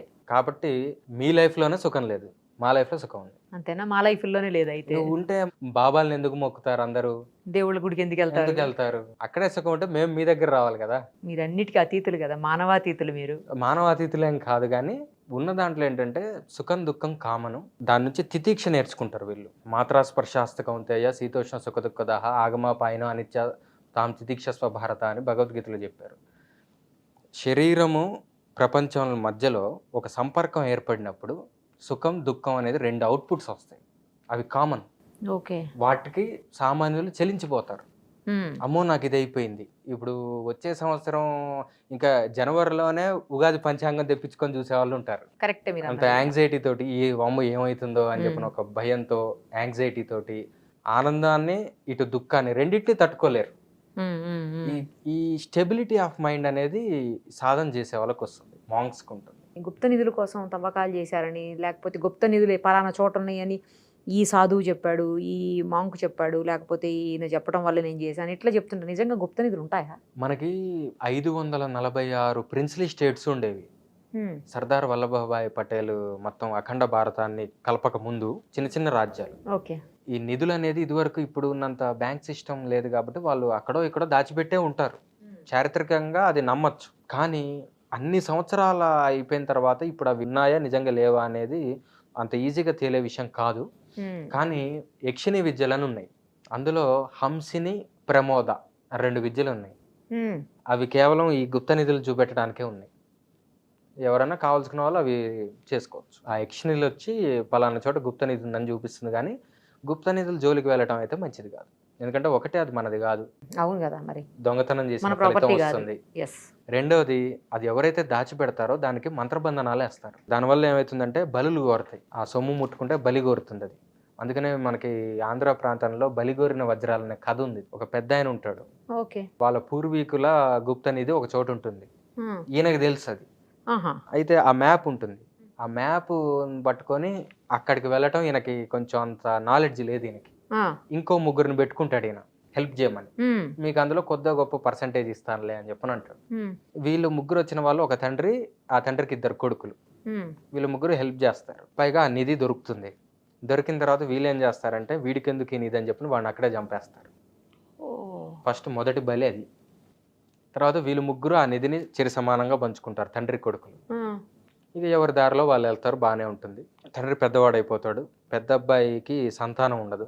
ఆ పెద్ద అబ్బాయి ఏమనుకుంటాడంటే, నాన్న నువ్వేం చేసుకుంటావు, నువ్వు ఎట్లాగూ వయసు అయిపోతుంది, నువ్వు రేపో మాపో నువ్వు పోయేటట్టున్నావు కదా, నీ డబ్బులు నాకు ఇచ్చేసేయ్ అని చెప్పని తండ్రిని చంపేసి తండ్రి వాటా వీడి తీసుకుంటాడు. ఈ పెద్ద అబ్బాయికి సంతానం లేదు కదా, వీళ్ళ తమ్ముడు ఏమనుకుంటాడంటే, అరే నీకు సంతానం లేదేం లేదు, నువ్వేం చేసుకుంటావు వదిరాలని చెప్పని వీడిని చంపుతాడు తమ్ముడు. వీడిని చంపి ఆ వాటా తీసుకొని వీడు బయట ఎక్కడికో తీసుకెళ్ళి చంపి ఇంటికి తీసుకొస్తుంటే ఒక దగ్గర ఒక కంప పట్టుకుంటుంది, ఒక ముళ్ళ కంప ఉంటుంది. రాత్రి పూట చీకట్లో ముళ్ళ కంప పట్టుకోగానే నన్నేదో పిశాచం పట్టుకుందేమో అని చెప్పని, లేకపోతే ఇంకెవరు పట్టుకున్నారో ఏమిటో అనుకొని వీడేం చేస్తాడంటే వాడిని నరికిన కత్తితోటి ఆ ఏం పట్టుకుందో ఆ చేతిని నరుకుదామని అట్లా నరుకుతుంటుంటే వీడి దగ్గర ఉన్న ఒక ఆర్టరీస్కి సంబంధించిన నరాలు కట్ అవుతాయి కాళ్ళకి. రక్తస్రావం అధికంగా జరిగి వీడు చచ్చిపోతాడు. ఇది స్టోరీ. ఫైనల్గా ఎవరికి ఏమీ దొరకలేదు. ఇది బలిగోరిన వజ్రాలు అంటారు వీటిని. అందుకని గుప్త నిధుల దగ్గరికి అంత తేలిగ్గా పోకూడదు అసలు, అది మంచిది కానే కాదు. అయితే ఒకటి ఉంది, మేము మా గురువుల్ని అడిగితే తెలుసుకున్న విషయం ఏంటంటే, అది మన కర్మలో ఉంటే అది ఖచ్చితంగా దొరుకుతుంది, మన దగ్గరికే వస్తుంది. ఎవడు ఆపాలనుకున్నా అది కుదరదట. ఆగదు. పైగా భూమాతకు ఆ శక్తి ఉందట, మనం దాచిపెట్టినా కూడా అది అట్లా జాగ్రత్తగా కాపాడుతుందట. స్వామి, నాగబంధనం అంటారు, కొన్ని టెంపుల్స్లో ఉంటుంది అంటారు. దేవాలయానికి సంబంధించిన నగలు దాచినటువంటి ప్లేస్లో నాగబంధనం వేశారని నేను ఎక్కడ విన్నాను అంటే అది పద్మనాభ అనంత పద్మనాభ స్వామి టెంపుల్లో విన్నాను నేను. అది నేను చూశాను కూడా. ఆ రూమ్లోకి లాక్ వేసేసి ఉంది, వెళ్ళటానికి కూడా లేదు అసలు. మిగతా రూమ్స్లో ఉన్నటువంటి వజ్రాలు, ఆభరణాలు, వైడ్యూర్యాలు అన్నీ కూడా చూసాము. అంటే డైరెక్ట్గా చూడలేదు కానీ పిక్చర్లో చూసాము. అది నిజం. నాగబంధనం వేసిన రూమ్ అయితే నేను డైరెక్ట్గా చూశాను, వెళ్ళనివ్వలేదు అక్కడకు. సో అది నిజమా అసలు, అట్లా ఉంటుందా? ఖచ్చితంగా ఉంది. కొన్ని మంత్రాలు ఉన్నాయి, స్నేక్స్ మీద కంట్రోల్ తెచ్చుకోవచ్చు ఆ మంత్రాలతోటి. పాము మంత్రాలు అనేక రకాలు ఉన్నాయి, గరుడ మంత్రాలు ఉన్నాయి, వాటి ద్వారా కూడా స్నేక్స్ మీద కంట్రోల్ తెచ్చుకోవచ్చు. ఈ స్నేక్స్ అంటే ఫిజికల్ స్నేక్స్ మీద కొంత, ఈ బంధాలు అంటే ఏంటంటే ఆ మంత్రంలో ఉండేది, సహజంగా ఉండేది, వాటిని ఆకర్షించే శక్తి ఒకటి ఉంటుంది ఆ సిలబుల్స్కి. అంటే మనం జనరల్గా పలికే పలుకులన్నీ లౌకిక శబ్దాలు. శాస్త్రాల్లో నుంచి ఈ ఋషులు ఆ మెడిటేషన్లో కూర్చున్నప్పుడు ఋతంబర ప్రజ్ఞ అంటారు, సూపర్ కాన్షియస్ స్టేట్. ఓకే. అందులో వాళ్ళకి ఆ మంత్రాలు అనేది వాళ్ళు బియాండ్ మైండ్ స్టేట్లో వాళ్ళు దాన్ని దర్శిస్తారు. ఆ శబ్దాలను మంత్రం అన్నారు. మంత్రానికి శక్తి ఉంటుంది ఆ శబ్దాలకి. సో వాటికంటూ ఓ శక్తి ఉంటుంది కాబట్టి వాటిని ప్రయోగం చేస్తే మామూలు స్నేక్స్కి ఎటువంటి పవర్ అయితే ఉంటుందో ఆ బంధాల జోలికి వెళ్తే గనక వాటి యొక్క ఇంపాక్ట్ నెగిటివ్గా మన మీద ఉంటుంది. అదొక పద్మ వ్యూహం లాంటిది. అదే అక్కడ ఎవరైతే ఓపెన్ చేయడానికి ట్రై చేశారని చాలా మంది ట్రావెన్కోర్ నుంచి, తర్వాత అది ట్రావెన్కోర్ సంస్థానానికి సంబంధించింది కదా, ఎవరు ఆ ఇష్యూలో ఇన్వాల్వ్ అయ్యారో చాలా మంది చనిపోయారు ఆ టైంలో. మేబీ 2007-8లో ఇదంతా. అట్లా ఉంటుందా స్వామి నిజంగా? అయ్యో ఖచ్చితంగా ఉంటుంది. అది బయటకు వచ్చింది ఆ న్యూస్. అదే న్యూస్. కానీ మన రాష్ట్రాల్లోనే కొన్ని కొన్ని ఆలయాల జోలికి వెళ్ళినా కూడా వాళ్ళకి చాలా ఇబ్బందులు వచ్చిన వాళ్ళు చాలా మందిని చూశాను. ఇప్పుడు కుంభమేళ, మహాకుంభమేళ అవుతుంటాయి 12 ఏళ్లకు ఒకసారి, అట్లా మధ్యలో కూడా అవుతూనే ఉంటాయి కుంభమేళాలు. అలాంటి కుంభమేళాలకి చాలా మంది సాధువులు, నాగసాధువులు అందరూ వస్తారు కదా స్వామి. మామూలు రోజుల్లో వాళ్ళు ఎక్కడ ఉంటారు అసలు, కనిపించరు. ఒక్కసారి అన్ని వేల మంది ఎట్లా వస్తున్నారు, ఎక్కడి నుంచి వస్తున్నారు అసలు? Haridwar, Himalayas, lower Himalayas, mid range Himalayas, ఇట్లా అనేక ప్రాంతాల్లో ఉంటారు వాళ్ళు. కుంభ వచ్చినప్పుడు వాళ్ళు వస్తే వాళ్ళకి విడిది అనేది గవర్నమెంట్ ఏర్పాటు చేస్తుంది కొన్ని చోట్ల. అవును, కొన్ని చోట్ల ఆల్రెడీ వాళ్ళ కోసం అని కొన్ని బిల్డింగ్స్ కట్టే ఉంచారు, కట్టి వదిలేశారు. వచ్చిన కాసేపు అక్కడ ఉంటారు, మళ్ళీ వాళ్ళ సాధనలకు వాళ్ళు వెళ్ళిపోతారు. పర్ఫెక్ట్ గా ఇదే ప్లేస్ లో ఉంటారు, వాళ్ళ ప్లేస్ లో పర్ఫెక్ట్ గా ఉండరు, తిరుగుతూ ఉంటారు. ఎన్నేళ్ల సాధన తర్వాత అలా అయిపోతారు వాళ్ళందరూ? అసలు ఏ సాధన అయినా పరిపక్వత పొందాలి అంటే 12 ఏళ్ళు కనీస పక్షం. 12 ఏళ్ళు ఒక మంత్రం మీద కానీ, బ్రహ్మచర్యం మీద కానీ, ఏదన్నా ఒక ఫార్ములా, ఒకే ఆలోచన మీద 12 ఏళ్ళు కృషి చేస్తే ఒక దివ్య శక్తి ఉద్భవం అవుతుంది మనిషి శరీరంలో, మనస్సులో ఒక పరిపక్వత ఏర్పడుతుంది. 12 ఏళ్ళ సాధన. మీరు ఇలాగే గడ్డాలతో హెయిర్ అంతా అట్లా పొడుగ్గా అట్లనే ఉంటారా స్వామి ఎప్పుడును? అంటే స్టేజ్ దాటిన తర్వాత ఇది ఇట్లా వదిలేయాలి. అంతకుముందు కట్ చేయాలి, ఉంచకూడదు. ఇప్పుడు కట్ చేయొద్దు. ఇప్పుడు కట్ చేస్తే హెడ్ఏక్ వస్తుంది. ఇప్పుడు ఈ కుంభమేళాల్లోకి వచ్చేటువంటి సాధువులు లేదా మాంక్స్ లేదా సన్యాసులు వీళ్ళందరూ నేను విన్నాను, అంటే మరి ఎంతవరకు నిజమో నాకు తెలియదు, వాళ్ళందరూ కూడా డ్రింక్ చేస్తారని, తర్వాత చనిపోయిన వాళ్ళు ఉంటారు కదా ఆ శవాలని ఆ మాంసం తింటారని, పీక్కుని తింటారని, వాటన్నిటిని అట్లా చెప్తారు. కొంతమంది ఏమో అసలు ఫుడ్డే తినరని చెప్తారు.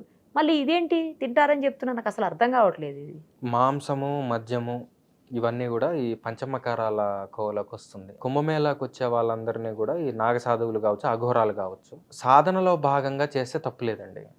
ఈ మాంస మధ్య ఇవన్నీ పంచమకారాలు వాళ్ళు ఎప్పుడు ప్రతిరోజు చేయరు. వాళ్ళు కొంతమంది పాతని స్ట్రిక్ట్గా ఫాలో అయ్యే వాళ్ళు ఏంటంటే వాళ్ళ రూల్స్ ప్రకారంగా కొన్ని పర్వదినాలలో చేస్తారు. అయితే అవన్నీ ఎందుకు చేయాలి అని అంటే సాధారణంగా 2 ఆచారాలు ఉన్నాయి, దక్షిణాచారం, వామాచారం. ఇంకా డీప్కి వెళ్తే దక్షిణాచారం, వామాచారం, కౌలాచారం, మిశ్రాచారం, సమయాచారం, చీనాచారం, సిద్ధాంతాచారం, ఇట్లా చాలా ఉన్నాయి. ఇందులో దక్షిణాచారం అంటే ఇక్కడ మనందరం పాటించేది. ఓకే.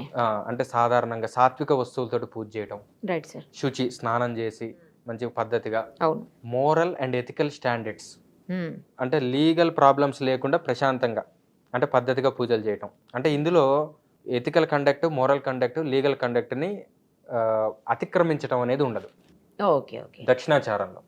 ఇందులో ఇంద్రియాలను నిగ్రహించుకోవటం, మనస్సును నిగ్రహించుకోవటం, వీటికి ఎక్కువ విలువ.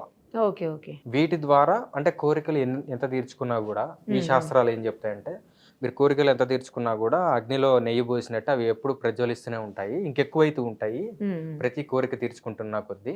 అందుకని వాటిని అదుపు చేసుకునే మార్గాలు ఇవి. అంటే జ్ఞాన మార్గం, తపో మార్గం, యోగ మార్గము, తంత్ర మార్గంలో దక్షిణాచార మార్గం. ఉమ్, ఇక నెక్స్ట్ ఈ వామాచారం కావచ్చు, కౌలాచారం కావచ్చు, చీనాచారము, ఈ 3 ముఖ్యంగా. ఉమ్, వీటిల్లో ఏంటంటే ఈ దక్షిణాచారంలో వాళ్ళకి మద్యము వ్యసనం లాగా చూస్తారు. ఓకే, ఇవన్నీ ఇంప్యూర్ థింగ్స్ లాగా చూస్తారు. రైట్ సార్, ఓకే, ఇవి సాధనకి ఉపద్రవాలుగా చూస్తారు. పనికి రావు అన్నట్టు. సాధనని చెడగొట్టే విధానంగా చూస్తారు. Right sir. ఇవన్నీ సాధనని పాడు చేస్తాయని చూస్తారు. Sir. వాళ్ళు ఏం చేస్తారంటే ఆ, వీటినే స్పిరిచువాలిటీలోకి మార్చుకుంటారు. ఓహో, ఒక్కొక్కళ్ళది ఒక్కొక్క పద్ధతి అన్నట్టు. అయితే ఇక్కడ దక్షిణాచారంలో ఉండే వాళ్ళకి ఏంటంటే సత్వగుణం ఎక్కువగా ఉంటుంది. మరి వాళ్ళకేంటంటే రజోగుణం ఎక్కువగా ఉంటుంది. ఆ గుణాలు మనం మార్చుకోలేం. ఇప్పుడు కొంతమందికి పుట్టుకతోటే విపరీతమైన కోపం ఉంటుంది. వాళ్ళు అతి కష్టం మీద దాన్ని మార్చుకోగలరు, కానీ అంత తేలిగ్గా అవును, మార్చుకోవడం కుదరదు. అంటారు కదా, ఇవే పుట్టుకతో గుణాల్లో వచ్చిన బుద్ధులు మారవు అని. ఇవే గుణాల్లో ఉన్న ఆ పర్సంటేజెస్ అన్నమాట. అయితే తర్వాత వాళ్ళ అభిరుచిని బట్టి ఈ వామాచార పద్ధతుల్లో ఎంచుకుంటారు, ఆ సరైన గురువులు దొరికితే. అయితే వాళ్ళు కూడా నిత్యం ఆ పనులు చేయరు. ఆ, ఎప్పుడో కొన్ని పర్వదినాలలో అది ఇంకా కష్టతరం అసలు దీనికంటే కూడా. ఎందుకంటే దూరంగా వెళ్ళడం ఎస్కేపిజం ఆ స్వామి. వాళ్ళనే మాట. వాళ్ళనేది ఏంటంటే దగ్గరగా పెట్టుకుంటే ఉమ్, మందు, మగువ, మాంసము, మత్స్యము అన్ని. ఇవన్నీ కళ్ళ ముందు ఉంటే అప్పుడు కంట్రోల్ చేసుకోవాలంటే ఇంకా కష్టం కదా, మాకు ఇంకా ఓహో. డిసిప్లిన్ ఎక్కువ అవసరం అంటారు వాళ్ళు. ఓకే, ఓకే, పైగా ఇంకోటి ఏంటంటే అందులో పంచమకారాల ద్వారా వాళ్ళు చెప్పేది ఏంటంటే ఏవైతే మిమ్మల్ని అందరినీ అంటే సాధారణంగా మనుషులందరినీ ఏవైతే పాడు చేస్తున్నాయో వాటినే మేము దైవపరంగా ఉపయోగిస్తాం, కాబట్టి మేము వాటి నుంచి చిన్నగా కట్ అయిపోతాయి మాకు అని చెప్పని ఏదో ఒక రోజు వీటిని వదిలేస్తారు వాళ్ళు. ఆహా, అందులో స్టేజెస్ ఉన్నాయి. ఒక అవధూత స్థితి వచ్చిన తర్వాత ఇవి పెద్ద వాళ్ళకి లెక్క కాదు. అవునా, ఇవి చేయరు, ఇది సాధన దశలోనే చేస్తారు. ఇక ఆ తర్వాత వీటి జోలికి రారు. అవి అవసరం లేదు ఇక వాళ్ళకి. అయితే మరి దక్షిణాచారం వాళ్ళకేమో వీళ్ళంటే పడదు, ఉమ్, కానీ వీళ్ళు దక్షిణాచారం వాళ్ళని తిట్టుకోరు. వీళ్ళు ఇచ్చినంత స్త్రీకి విలువ దక్షిణాచారంలో ఎవడీడు. ఓ. చూడండి, ఇప్పుడు మీ ఇళ్లలో, మా అందరి ఇళ్లలో ఇక్కడ అందరూ పాటించే దక్షిణాచారమే. ఇంట్లో ఆడవాళ్ళని తిడతారా? తిడతారు. వీళ్ళు తిట్టరు. వీళ్ళకి ప్రతి స్త్రీ అమ్మవారితో సమానమే. వామాచారం, కౌలాచారం, ముఖ్యంగా కౌలాచారము స్త్రీని అస్సలు తిట్టరు, చాలా పద్ధతిగా పూజిస్తారు. కానీ కొంతమంది మాంగ్స్ లో లేడీస్ కూడా ఉంటారు స్వామి. అవును, మరి లేడీస్ రావచ్చా ఇందులోకి? కలియుగంలో అంత కరెక్ట్ కాదు, కానీ కొంతమంది దానికి అతీతులు. అందరూ మనలాంటి వాళ్ళు అనుకోకూడదు. పురాణాల్లో గార్గి అని ఒక ఆవిడ ఉంది. ఉమ్, ఆవిడ జనక మహారాజు అష్టావక్రుడికి, ఉమ్, జనక మహారాజు ఒక సభ పెడితే అష్టావక్రుడికి ఆత్మజ్ఞానం చెప్పిన ఆవిడ గార్గి అని. ఆవిడ ఉమ్, లేడీ సాధువు అనమాట. తర్వాత శారదా మాత ఉంది, ఎవరు మన రామకృష్ణ పరమహంస వాళ్ళ వైఫ్. ఆవిడ కూడా ఎంతో మందికి ఆధ్యాత్మిక మార్గం నిర్దేశించింది. మేడం బ్లావెట్స్కి ఉంది. ఎందుకు సౌరిస్ అని చెలంగారు ఉన్నారా, ఇది రైటర్ చలంగారు. వాళ్ళ కూతురు సౌరిస్ ఆవిడ పేరు. ఆవిడ ఎన్లైటెండ్. ఆవిడ ద్వారా చాలా మంది ఆధ్యాత్మిక మార్గంలోకి వచ్చారు. ఆవిడ మ్యారేజ్ చేసుకోలేదండి? చేసుకోలేదు. జిల్లాలో మూడమ్మ ఉంది, ఆవిడ మ్యారేజ్ చేసుకున్నారు, కానీ షీజ్ లైక్ లేడీ మాంక్. మరి మ్యారేజ్ చేసుకున్న తర్వాత అంటే వాళ్ళు ఇంకా ఫ్యామిలీకి దూరంగా ఉంటారా? వాళ్ళు హస్బెండ్ వదిలేస్తారా? వదిలేరు. సన్యాసం తీసుకుంటే వదిలేయాలి, కానీ ఉమ్, ఇందులో ఉండి కూడా చేయొచ్చు. దీన్నే తంత్ర మార్గం అంటారు. ఇప్పుడు జ్ఞాన మార్గం అనుకోండి, జ్ఞాన మార్గం, యోగ మార్గం అనుకోండి, వదిలేసి వెళ్ళటం అవసరం లేదని, ఉమ్, వీటి వల్ల ఉపయోగం లేదని తెలుసుకొని వివేకంతో, వైరాగ్యంతో వెళ్ళటం. తంత్రం ఏంటంటే అందరూ వదిలేసి వెళ్తే ఇక సమాజం ఎందుకు, ఈ సృష్టి ఎందుకు? Okay, okay. ఇక్కడే ఉండి భార్య బంధాలు, బాంధవ్యాలు ఇవి ఆటంకాలుగా కాకుండా స్టెప్పింగ్ స్టోన్స్ లాగా మార్చుకుంటారు. ఆహా, okay. Stepping stones to spirituality for transformation. అట్లా మార్చుకునే పద్ధతి తంత్రం. ఈ తంత్రంలో మళ్ళీ 2 రకాలు. దక్షిణాచారం అంటే ప్రశాంతంగా శుద్ధమైన వస్తువులతో పాటించడం, వామాచారం పంచమాకారాలతో చేయటం. వామాచారం అందరికీ కాదు, దక్షిణాచారం ఎవరైనా చేసుకోవచ్చు. క్షుద్ర పూజలు చేస్తుంటారు కొంతమంది ఏమో శ్మశానాల్లో ఏవో పూజలు చేస్తూ ఉంటారు. కొంతమంది మాంత్రిక తాంత్రిక విద్యల కోసం ఏవో పూజలు చేస్తుంటారు. వాళ్ళకి ఆవహిస్తుందని చెప్పి ఏదో రావాలి అని చెప్పేసి, ఇవన్నీ నిజమా అండి? ఇదివరకు నిజం, ఇప్పుడు 10% నిజం. ఇంకా 10% ఉంది. ఈ క్షుద్ర పూజలు అంటే ఏమి లేదు, ప్రతి వాడికి వాడు చేసే సాధనతో ఎంతో కొంత వాడి యొక్క మనస్సుకు ఒక శక్తి వస్తుంది. వాడు దాన్ని అనుకుంటే జరిగే శక్తి, సంకల్పం వెంటనే నెరవేర్చుకోగనే శక్తి అనేది వస్తుంది. ఆ కాన్సన్ట్రేషన్ పవర్ వల్ల వచ్చేదన్నమాట. అది యోగులకి వస్తుంది, జ్ఞానులకి వస్తుంది, మంత్రం చేసేవాడికి వస్తుంది, తంత్రం చేసేవాడికి, అందరికీ వస్తుంది. దాన్ని నెగిటివ్గా ఉపయోగించుకోవడమే క్షుద్ర విద్య. అంటే ఎదుటివాడిని హింసించడానికి ఉపయోగించుకునేది క్షుద్ర విద్య. అయితే పల్లెటూర్లలో ఇప్పటికీ కొన్ని చోట్ల ఉన్నది. ఆ వెనకటి తరాల నుంచి అనువంశికంగా కొంతమందికి అది విద్యను ప్రాప్తించి వస్తున్నది. ఓకే. నేను ఒకళ్ళిద్దరిని చూశాను ఇదివరకు ఎప్పుడో గత సంవత్సరాల్లో. ఇప్పుడు నాకేం ఆహా. కాంటాక్ట్లో లేరు కానీ హ్మ్. మేము తిరిగే వాటిల్లో తారసపడ్డారనమాట. వాడేంటి ఒక క్షణంలో అవతల వాడి కడుపులో నొప్పి తెప్పించగలడు. అమ్మో. ఒక వారం 10 రోజులు ఉంటుంది అది. అమ్మో. కొంతమందికి యూటీఐ ఇన్ఫెక్షన్స్ తెప్పించగలడు. ఆ. ఇవి క్షుద్ర విద్యలు. అయితే ఈ వారం 10 రోజుల్లో వాడు ఏ డాక్టర్ దగ్గరికి వెళ్ళినా సరైన డయాగ్నోసిస్ అవ్వదు. ఆ. తర్వాత వీడు దానికి ఎన్ని మందులు వేసినా వారం రోజులు ఉంటుంది. వారం రోజులు పోగానే అది పోతుంది. ఇవి పనికిరాని విద్యలు. తర్వాత ఈ దశమహావిద్యలు చేస్తారు కొంతమంది. ఈ దశమహావిద్యలు చేస్తే కూడా కొన్ని మంచి సిద్ధులు లభిస్తాయి. వాటిని ఉపయోగించి షట్కర్మలను ఉంటాయి. అంటే మారణము, ఒకరిని చంపేయటం, స్తంభనం, వాడిని కదలకుండా చేయటం, వశీకరణం, వాడి మీద డామినేషన్ కలిగి ఉండటం, సమ్మోహనం, వాడిని కన్ఫ్యూజ్ చేయటం, ఈ విద్వేషణం అంటే ఇద్దరు మంచి స్నేహితులుగా ఉన్నవారనుకోండి ఇద్దరు విడగొట్టేయటం, ఉచ్చాటనం అంటే వాడు చేసే పనిలో వాడి కాన్సన్ట్రేషన్ లేకుండా ఫ్రస్ట్రేషన్ తెప్పించి వాడు ఆ చోటుని ఖాళీ చేసి వెళ్ళిపోవటం, ఇలాంటివన్నీ చేస్తూ ఉంటారు. ఇవి కూడా నేర్పించే వాళ్ళు ఉంటారా స్వామి? ఇవి నేర్పించే వాళ్ళు ఉన్నారు కానీ వాళ్ళు దొరకరు. కానీ కొంతమంది సొంతంగా అంత ప్రభావితంగా చేసుకోలేకపోయినా కొంత మేరకు సాధించుకోవచ్చు. నేను కొంతమంది దగ్గర విన్నాను, ఈ అంటే హస్బెండ్ని లొంగ తీసుకోవటం కోసం, లేకపోతే భార్యను లొంగ తీసుకోవడం, లేదంటే లవర్స్ని లొంగ తీసుకోవటం కోసం ఇట్లా చాలా సందర్భాల్లో మందు పెడతారు అని అంటారు. అది మళ్ళీ ఏదో కక్కించారు ఏదో సంథింగ్ చాలా అలా విన్నాను నేను. అంటే మీడియా ఫీల్డ్లో కదా విన్నాం అలాంటివి. నిజం అట్లా ఉంటుందా అసలు స్వామి? ఇదివరకు ఉండేది, ఇప్పుడు లేదు. కొన్ని మూలికలతోటి వీడి యొక్క శరీరంలోనే మూత్రము కానీ వేరే ఇతర ద్రవ్యాలని అందులో కలిపి వాళ్ళకి తినిపించే ప్రక్రియలు ఇదివరకు ఉండేవి. నా దగ్గరికి ఒకళ్ళు వచ్చారు, అట్లా కొంచెం మందు పెట్టారు అది ఇది అని. అదే స్వామి, అలా వాళ్ళకి శంఖ ప్రక్షాళన చేయించడం జరిగింది. అంటే ఆ మందు ఒకవేళ పొట్టలో గనక ఉంటే సూక్ష్మ రూపంలో దాని ప్రభావం ఉంటే శంఖ ప్రక్షాళన అంటే పేగులు క్లీనింగ్, వామిటింగ్ అది మోషన్ ద్వారా ఇంటెస్టినల్ క్లెన్సింగ్ అది చేస్తే మొత్తం పోతుంది, ఆ ప్రభావం ఉండదు. అలాంటివి పోయినా కానీ ఇందాక మనం చెప్పుకున్న ఈ షట్కర్మలను ఉన్నాయి. అంటే ఉదాహరణకి కొన్ని విద్యలలో వాటి అప్లికేషన్ ఇప్పుడు తాంత్రికులు ఏం చేస్తున్నారో చెప్తాను నేను. రాజకీయ నాయకులకి వీళ్ళందరికీ వెళ్తుంటారు కదా, చాలా మంది రాజకీయ నాయకులు ఏదో క్షుద్ర పూజలు చేయించారు, లేకపోతే ఆవాహనం పూజలు చేయించారు, సక్సెస్ కోసం పూజలు చేయించారు, ఏదో చెప్తుంటారు. అసలు అది ఎంతవరకు నిజమో ఏంటో మరి. అంటే ఈ క్షుద్ర పూజల వల్ల ఉపయోగం లేదు. క్షుద్ర పూజల వల్ల ఏమవుతుందంటే ఒకరిని నాశనం చేయడానికే తప్ప వీడు బాగుపడడానికి ఉపయోగపడదు. Okay okay. పైగా వాటి ప్రభావం 40 రోజులు దాటి పనిచేయదు. మళ్ళీ ఇదొకటి ఉంటుందా టైం పీరియడ్ కూడా? టైం పీరియడ్ ఉంది. 40 రోజుల తర్వాత సైకలాజికల్ ఎఫెక్ట్ ఉంటుంది, ఫిజికల్ ఎఫెక్ట్ ఉండదు. వీడే ఎక్కువగా ఫీల్ అయిపోతూ ఉంటాడు. అయితే అసలు విద్యలు ఉన్నాయి, అవేంటంటే అంటే మామూలు జనాలు అందరం ఉపయోగించుకోవచ్చు. ఇవి తంత్ర సైన్స్ అనమాట. ఇది ఎట్లా అంటే ఇప్పుడు ఇంటర్వ్యూకి వెళ్ళాలి, వీడు ప్రిపేర్ అవుతాడు కానీ లోపల ఎక్కడో ఒక చిన్న ఫ్లేవర్ ఆఫ్ లెస్ కాన్ఫిడెన్స్ ఉంటుంది. అక్కడ ఏంటంటే బెరుకు భయం లాంటివి ఉండొచ్చు. లేదు వాళ్ళు ఒప్పుకుంటే నాకు నెలకు ₹1,00,00,000 జీతం అని ఒక సామాన్యుడి కంటే అమ్మో అది ఎట్లన్నా సాధించాలి, అది సాధిస్తే నా తరతరాలకు కష్టాలు ఉండవని అప్పుడు వీళ్ళకి యాంగ్జైటీ వస్తుంది. అప్పుడు వీళ్ళు చదువుకున్నా కూడాను ఆ టైంకి అది స్ఫురించకపోవచ్చు. యాంగ్జైటీ ఉంటే స్ఫురించకపోవచ్చు, చెప్పలేం. వాళ్ళకి ఏంటంటే వశీకరణం వాడుకోవచ్చు. కొన్ని మూలికలు ఉంటాయి, కొన్ని మంత్రాలు ఉంటాయి. బొట్టు పెట్టుకొని వెళ్ళినా లేకపోతే శరీరానికి కొంచెం పూసుకొని వెళ్ళినా అక్కడికి వెళ్తే కాస్త సక్సెస్కి ఎక్కువ ఛాన్స్ ఎక్కువ ఉంటుంది. వీళ్ళ ఎదుగుదలకు వాడుకుంటే తప్పు కాదు. అంతేగాని ఎదుటి వాళ్ళని ఏదో లేడీస్ని లొంగ తీసుకోవడానికో లేకపోతే దుర్మార్గానికో వాడుకుంటే మాత్రం కర్మ చుట్టుకుంటుంది, వీడు ఖచ్చితంగా అది అనుభవించే తీరుతాడు. వశీకరణం ఇది రాజకీయ నాయకులు ఉపయోగించుకోవచ్చు. ఎట్లా ఫర్ ఎగ్జాంపుల్ ఒక మంచి వాడు ఉన్నాడు, అవతల వ్యక్తి ఏమో మొత్తం లూటీ చేసేవాడు, అంటే కొంచెం ల్యాండ్ గ్రాబర్స్ ఇట్లాంటివి ఉన్నారు, దుర్మార్గులు ఉన్నారు అనుకోండి.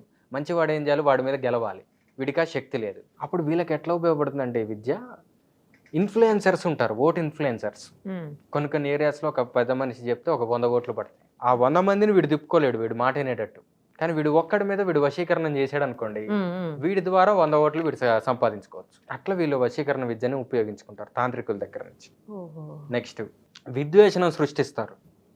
ఎదుటి వ్యక్తి యొక్క సామభేద దండోపాయాలు అంటారు. అట్లనే ఇందులో ఏం చేస్తారంటే ఎదుటిగా ఉన్న కంటెస్టెంట్లకి వాళ్ళ చుట్టూ ఉన్న ఎవరైతే మనీ సప్లై చేస్తుంటారో అంటే కాస్త ఫండ్స్ ఇస్తుంటారు కదా, వాళ్ళకి మధ్య ఒక చిచ్చు పెడుతుంటారు ఇటువంటి తంత్రాలు ఉపయోగించి. ఉమ్. అందులో ఎట్లా కుక్కకి సంబంధించిన వెంట్రుకలు, పిల్లికి సంబంధించిన గోర్లు, అమ్మో.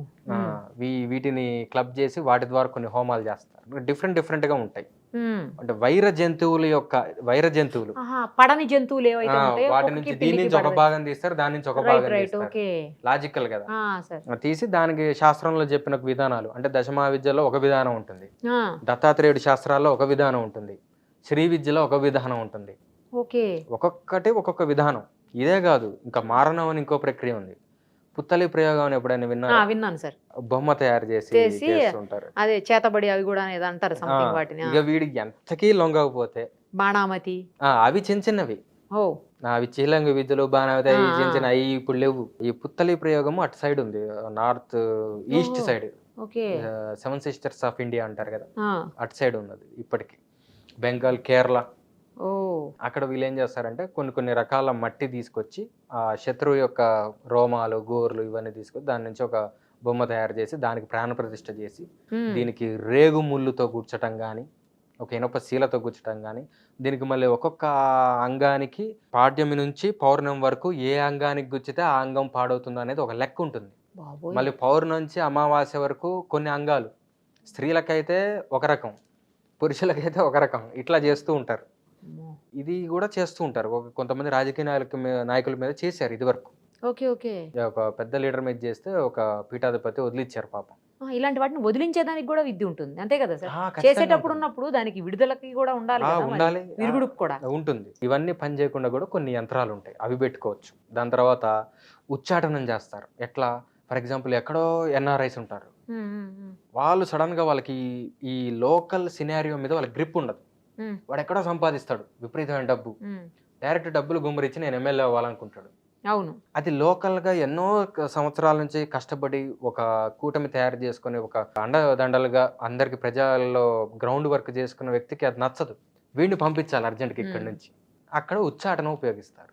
లేదు, ఆల్రెడీ గ్రౌండ్ వర్క్ చేసుకున్నా కూడా వీడు దుర్మార్గుడు అనుకోండి, వీడి వల్ల ఉపయోగం లేదు, వీడు ఇంకా ఆస్తులు పెంచుకోవడానికి చేస్తాడని చెప్పని ఎన్ఆర్ఐలో కొంతమంది మేధావులు ఉండి అమెరికా ఇంత డెవలప్ అయింది, మన దేశాన్ని కూడా ఇట్లా డెవలప్ చేయాలని కొంచెం మంచి వాళ్ళు ఉంటారు. అవును సార్. వాళ్ళు వీడి మీద ఉపయోగిస్తారు. ఇట్లా మంచిగా ఉపయోగించుకోవచ్చు, తప్పులేదు. కానీ నేను బతుకున్నంత కాలం నేనే ఉండాలి, అదే అట్లా ఉపయోగించుకుంటే తప్పు. చెడు ఆలోచనలతో చేస్తే ఏదో ఒక టైంలో ఉంటుంది. కానీ ఇందులో రూల్ ఏంటంటే ఈ పుత్తలి ప్రయోగాలు ఇటువంటి వాటిల్లో అందరి మీద చేస్తే పని చేయవు. అవతల వాడి జాతకం బాగున్నప్పుడే చేయాలని చెప్తుంది శాస్త్రం. వాడి జాతకం బాగాలేనప్పుడు చేస్తే వీడి నాశనం అవుతాడు. మరి అవతల వాళ్ళ జాతకం బాగుందో లేదో ఎలా తెలుస్తుంది సార్? తెలుసుకోవాలి. అంటే వాడి వైభవాన్ని చూస్తే కొద్దిగా గొప్ప అర్థమవుతుంది. ఓహోహో. జాతకం ఉంటే ఇంకా బెటర్. ఇంకొకటి కూడా చెప్పారు, అవతల వాడికి సరైన రాజగురువు, అంటే ఇటువంటి తాంత్రికులే వాడి దగ్గర కూడా ఉంటే, వీడికంటే పవర్ఫుల్ వాళ్ళు ఉంటే వాడి మీద పని చేయదు, అది రివర్స్ అయ్యి వీడికే వస్తుంది. ఇట్లాంటివి కూడా ఉంటాయి. పోనీ అత్యంత గురుబలం కానీ గొప్ప గొప్ప బాబాలను, పీఠాధిపతులను, లేకపోతే మంచి ఉపాసకులను నమ్ముకొని వీళ్ళు చెప్పిన మార్గంలో ఏదో కొద్దో గొప్ప వాళ్ళు ఉపాసన ఏదో సాధన చేసుకుంటున్నారు అనుకోండి, వాళ్ళ మీద అంత ప్రభావం చూపెట్టవు ఇవేవి కూడా. ఏదైనా కూడా సాధకులు కొన్ని చేయగలరు, అయితే అందులో డౌటే లేదు. 100%. ఎందుకనంటే it's all about matter and energy, to utilize matter and energy in the way we want. That is all about తంత్ర. తన్యతే విస్తార్యతే జ్ఞానం అనేన ఇది తంత్రం అని డెఫినేషన్ దానికి. జ్ఞానాన్ని విస్తరింపజేయటం, స్ప్రెడ్ చేయటం. అంటే విస్తరింపజేయటం అంటే జస్ట్ ఇన్ఫర్మేషన్ కాదు, టెక్నికల్గా. ఇప్పుడు వ్రతాలలో ఈ దీపం ఇటు పెట్టండి, ఈ నిమ్మకాయ ఇక్కడ పెట్టండి, ఇదంతా తంత్రానే. కాకపోతే ఇది ఇంకొకటి హామ్ చేయకుండా చేసే తంత్ర. దక్షిణ తంత్రం, వామతంత్రం అని చెప్పుకున్నాం. దక్షిణ తంత్రం అంటే మనందరం ఫాలో అయ్యేది, వామతంత్రం అంటే కొంచెం ఎక్స్ట్రీమ్. ఏదైనా అల్టిమేట్ గా డివైన్ పవర్. అన్నిట్లో ఉన్నది కూడా డివైన్ పవర్. ఇప్పుడు మద్యం ఉంది, మద్యం మనందరం ఏమనుకుంటాం, వచ్చి మద్యం తాగుతాడు వీడు వ్యసన పరుడు అనుకుంటాం. కానీ కౌలాచార కులార్ణవం కానీ కౌలాచార శాస్త్రాల్లో చూస్తే మద్యము ఎవరైతే సేవిస్తారో వాడు భైరవుడితో సమానం అని చెప్పారు. అక్కడ తప్పు కాదు, మనకు తప్పు. అట్లా ఒక డాక్టర్ డైసెక్ట్ చేస్తున్నాడు అనుకోండి బాడీని, తప్పు కాదు. మనం చేస్తే మర్డర్, వాళ్ళు చేస్తే పోస్ట్ మార్టం, లేదంటేనేమో ఎడ్యుకేషన్ వాళ్ళకి. అది శవసాధన కూడా ఎక్స్ట్రీమ్ లెవెల్ ఆఫ్ వర్షిప్ అన్నమాట. అది ఎవరికి అఘోరాలు చేస్తారు, వామాచారులు చేస్తారు. కౌలాచారంలో ఈ మధ్య కాలంలో అయితే జరగలేదు, వామాచారంలో అయితే జరిగింది. అఘోరాలు కొంతమంది చేశారు. కాశీలో ఇప్పటికీ చేస్తూనే ఉంటారు, మీరు ఎప్పుడు వెళ్ళినా కూడా దొరుకుతూనే ఉంటారు, చేస్తూనే చూడొచ్చు కూడా మీరు లైవ్గా.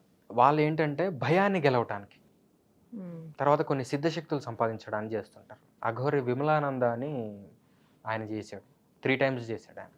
ఆ, ఆయన లైఫ్ టైంలో ఫస్ట్ టైంకే ఆయనకి శ్మశాన తార దర్శనం అయింది. శ్మశాన తార అని దశమహావిద్యల్లో ఒక దేవత అనమాట. ఆహా, ఆయనకి అప్పుడే ఫ్రెష్గా వాళ్ళ గురువుగారు జీనా చంద్ర సూరి అని చెప్పిన ఒక జైన్ మాంక్. ఉమ్, ఆయన జీవితంలో సక్సెస్ అవ్వలే. ఓహో, 40 ఏళ్ళుగా ఆయన ఒక యంత్రము అదంతా పూజించుకున్నది తీసుకొచ్చి ఈ పిల్లవాడి జాతకం చూసి చెప్తాడనమాట.